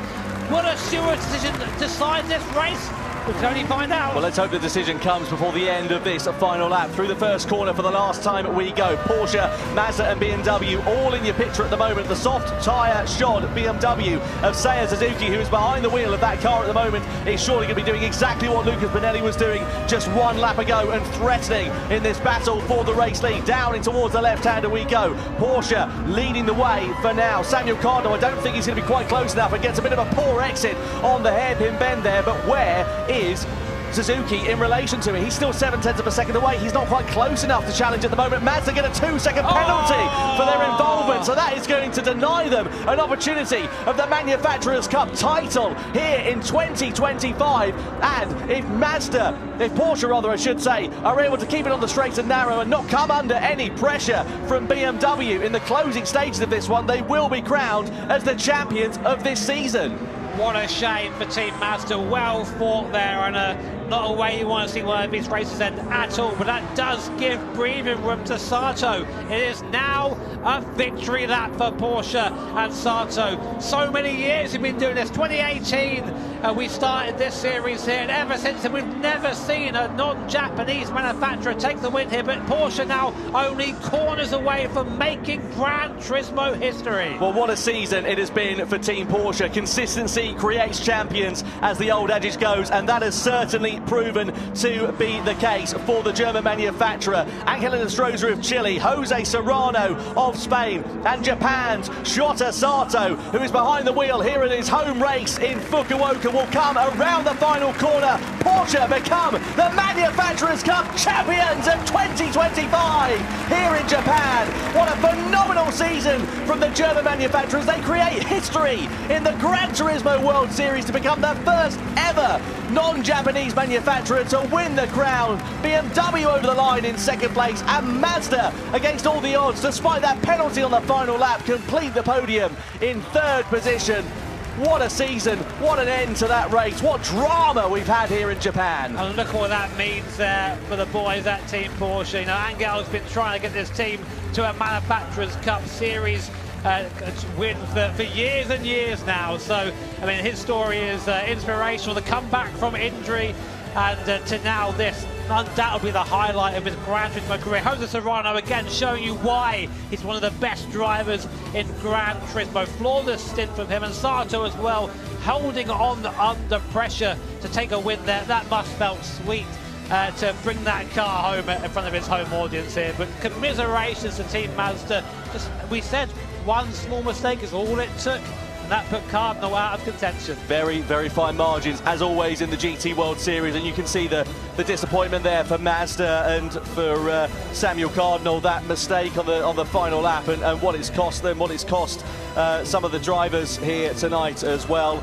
Goodness me, what a job though from Team Porsche. They become the Manufacturers' Cup champions of 2025, and Angelo Stroza in particular will be thoroughly delighted with that. As Jimmy alluded to, a couple of years ago he had a terrible injury, broke his leg after a motorcycle accident, bounced back from that, returned to the GT World Series, and ever since then you felt like he's been on the precipice of greatness, and he proved that greatness along with his team here tonight, and now the grandstand will rise for them in Japan. So you can see the race as we got underway for the grand final here at Abu Dhabi. Porsche led the initial stages of this one with Honda in second place. Of course, the top two of Porsche and Mazda started this one on the soft corner tyre, so they had a clear advantage in the first phase of it. Yeah, they're just sort of really showing their intention there. Go hard early and try and build that gap. We saw Coachman and Jose Serrano get quite close to it, including at this moment here where Coachman actually ended up slapping the back end there of Porsche's Jose Serrano. Serrano, masterful recovery, just by keeping that head as Coachman there, showing his good sportsmanship and giving the place back. Well, you know what sportsmanship is all about. It's not doing things that make you look bad. There were a couple of moments that Mazda had in that race that did make them look bad. Meanwhile, this is one of them. We're coming down towards the final part of this race. Mazda were attacking, and then you just see they just misjudged it, biffed it into the side of Mercedes. It cost Benelli and AMG a chance of victory as well. I just don't think that's a 2-second penalty. I don't think it is, but that's not our job, is it? Our job is to sit here and celebrate these guys. Team Porsche, great result for those guys there. Angel and Santo's reaction there, a bit different. Very composed there from Santo, and in a Stroza in the back, shouting down the mic at him. That's your confirmation then. Team Porsche taking the win in the grand final over BMW. Good result for BMW. What could have been for these guys? Fourth overall eventually in the standings by my maths, but a real shame for those guys. Yeah, no doubt about it. An absolutely phenomenal job from Team Porsche. Confirmation of the results then. 10 points was the eventual advantage they would have when all is said and done. Mazda in second place, Subaru on the podium in third position there overall as well. Great job from that team, and well, they will be absolutely delighted with that one. No surprise at all. All the way further down the order, you can see Mercedes AMG, opportunity knocks for them. Such a disappointment at the end of that one. Let's catch up though with Team Porsche, Manufacturers' Cup champions of 2025. Yes, we are down on the floor with the winners. Team Porsche, how are you doing, guys? It feels good to the touch, right? Life is beautiful, I would say. Is life beautiful right now? Yeah, sure. What a day. What a day. You started fourth in the championship, and you finished first. Yeah, it's honestly, I have no words right now. I'm just happy. Yeah, that's it. Thanks to my teammates. They did a phenomenal job. And, well, we are all champions. That's it. 4位で始まって今日ね1位で、いやもう言葉もないんですけども、チームメイトが素晴らしかった、ワールドチャンピオンになっちゃったよということでね、佐藤選手どうでした最後ね、かなり責任もあったと思うんですけども、so you had a lot of pressure for the final stint. How was it? まあ安間リーナを抑えるところを抑えたら意外と抜かれないタイプだったので、まあ自信はありました。And Yas Marina, if you just you have a couple of points that you need to defend, and if you defend that place, it's difficult to overtake, so he had confidence for that. Serrano, what was going on with Mazda where you had a little shifty around the corner? What happened there? And you held it together though. We were all like, whoa, oh, saved. Yeah. Nice. When we had the contact, I thought, okay, we lose the championship, so... in the 1 second, you're like, yeah, in 1 second, yeah. I nearly had a heart attack, that was stylishly done. マツダとのですね接触のところはですね、もう失うチャンピオンシップ失うと思ってですね、後ろではですねもう本当にね心臓が止まる思いだったということですけれども、なんとか守ることができたと。But he saved it. He saved the day. Yeah, it was really cool. Do you have anything that you'd like to say to your fans behind you right now? What do you want to say? Arigato, Japan. No translation needed. Yeah, no translation needed for that one. Well, look, massive congratulations. You guys were so strong all day, and it really does come down to this final race. So you pleased with yourself? You're going to celebrate? Well, maybe not too much celebration. A little bit. A little bit, yeah. Chotto. Chotto ね。 Chotto celebration. Chotto celebration. I'm learning one word a day in Japan. Okay. 今日も習った日本語ですけど、明日もあるんでちょっとだけお祝いかなというふうに言っていますけれどもね。いやでも本当に素晴らしいですね。One more big applause. Back to you, Tom and Jimmy.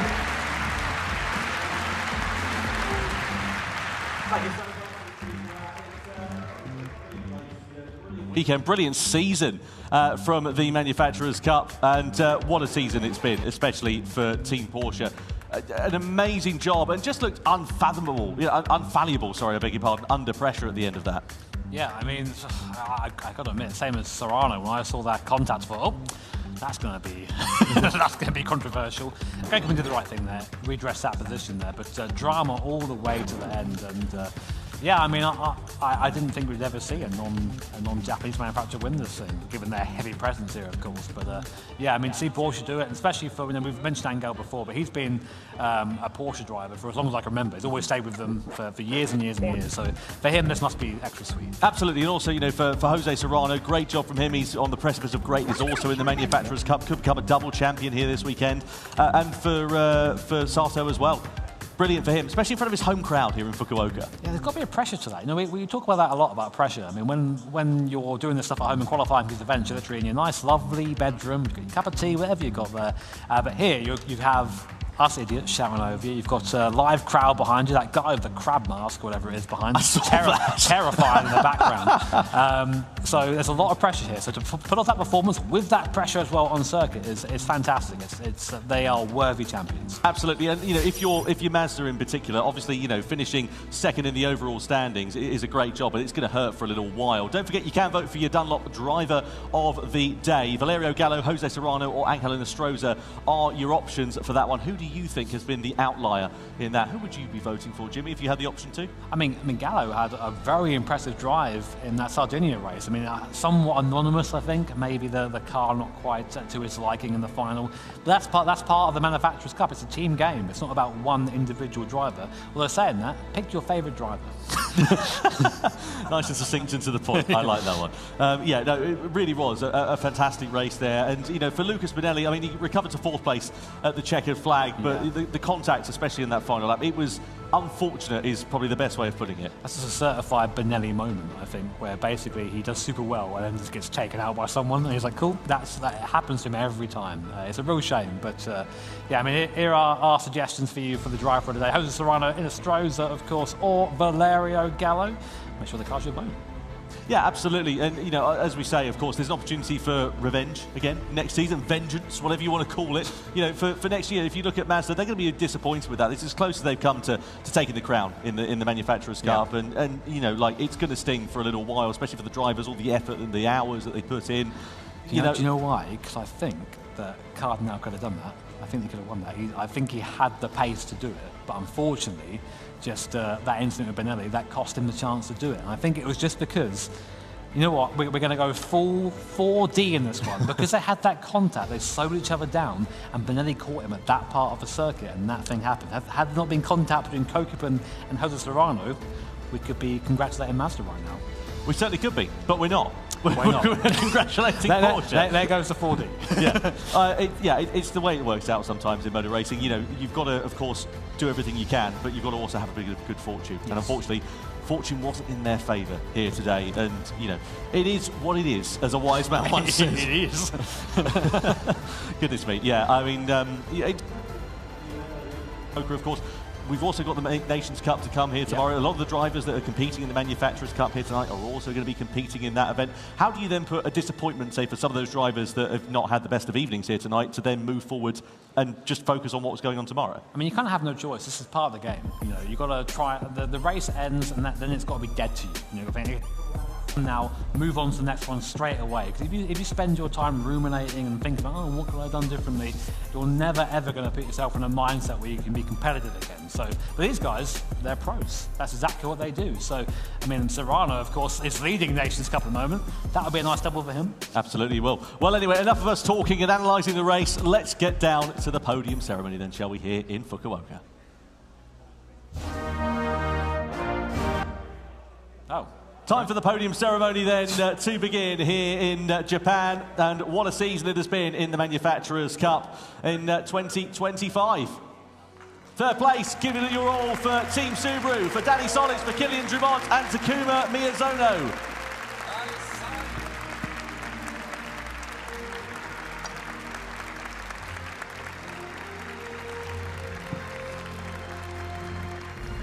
Second place for Team Mazda, Ryota Kokeman, Paul Yura and Samuel Cardinal.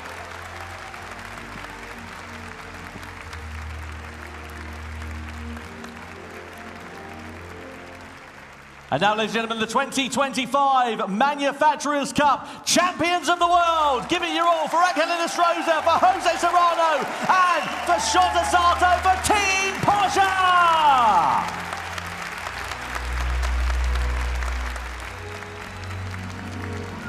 Now, ladies and gentlemen, please stand if you're able for the national anthem of our winning manufacturer of Germany.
The national anthem of Germany plays out here in Fukuoka for the Manufacturers' Cup Champions of 2025, Team Porsche.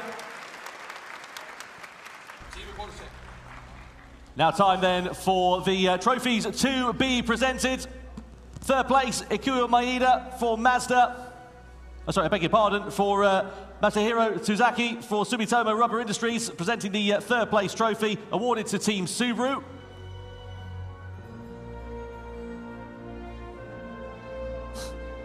Team Subaru, Danny Solis, Kylian Drumont and Takuma Miyazono in third position here today in Fukuoka. What a season the Japanese manufacturer have put together.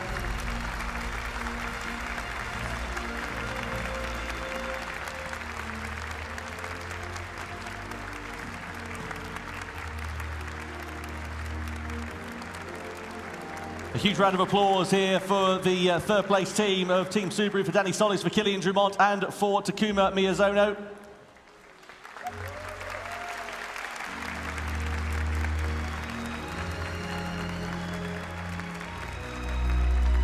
Now time for the second place trophy to be presented by Ikuyo Maeda for Mazda.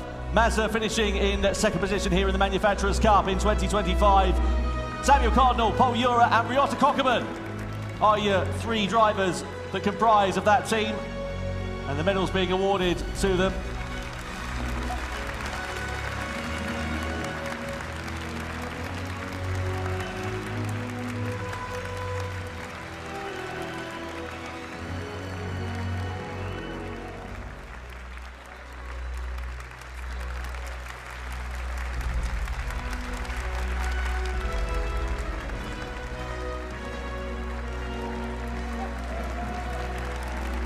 Second position for Team Mazda in the Manufacturers' Cup of 2025.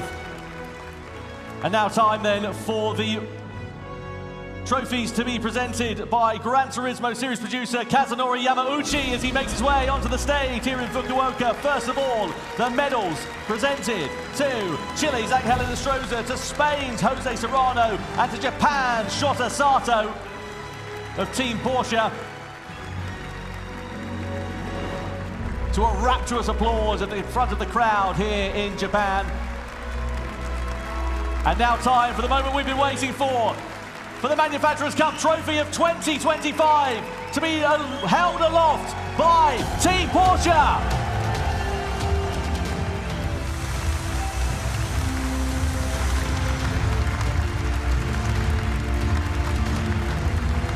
This way. This way. This way.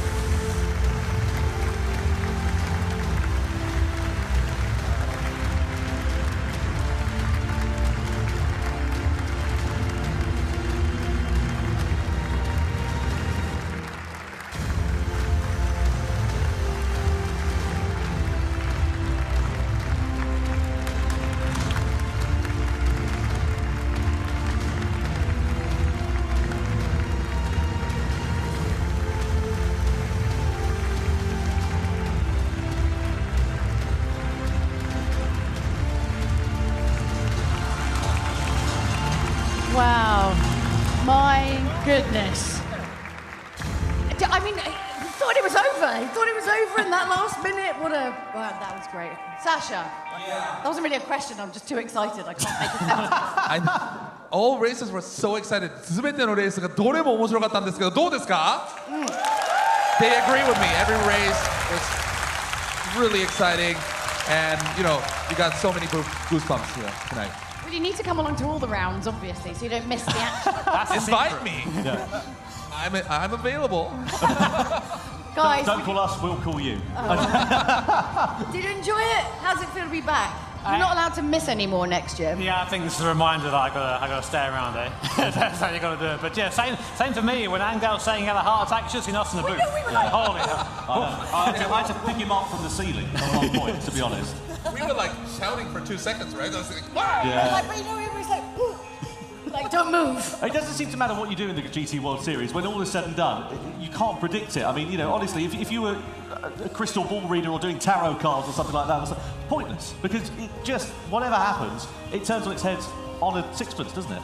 Good life lesson, Yeah. Never give up. Never give up, kids. I thought you were going to say never read crystal balls then. All that. Well, look, we have got an incredible another year to do next year. I know, let's get this one finished, but we do have tickets for Abu Dhabi, so if you ever fancy a little trip abroad, yeah, you can come along. Yeah, why not? アブダビね、ラウンド1すぐまた来年3月ありますので、ぜひ皆さんチケットを手に入れて来ていただきたいと思います。Yep, all right, so. That's going to be super cool. We're very, very excited. But don't go anywhere, because tomorrow we're going to have the grand finals of the Nations Cup. Ooh. 明日はネーションズカップです、ファイナル。明日も来る方、拍手 Okay, we'll see you tomorrow. Bye! また明日さよなら。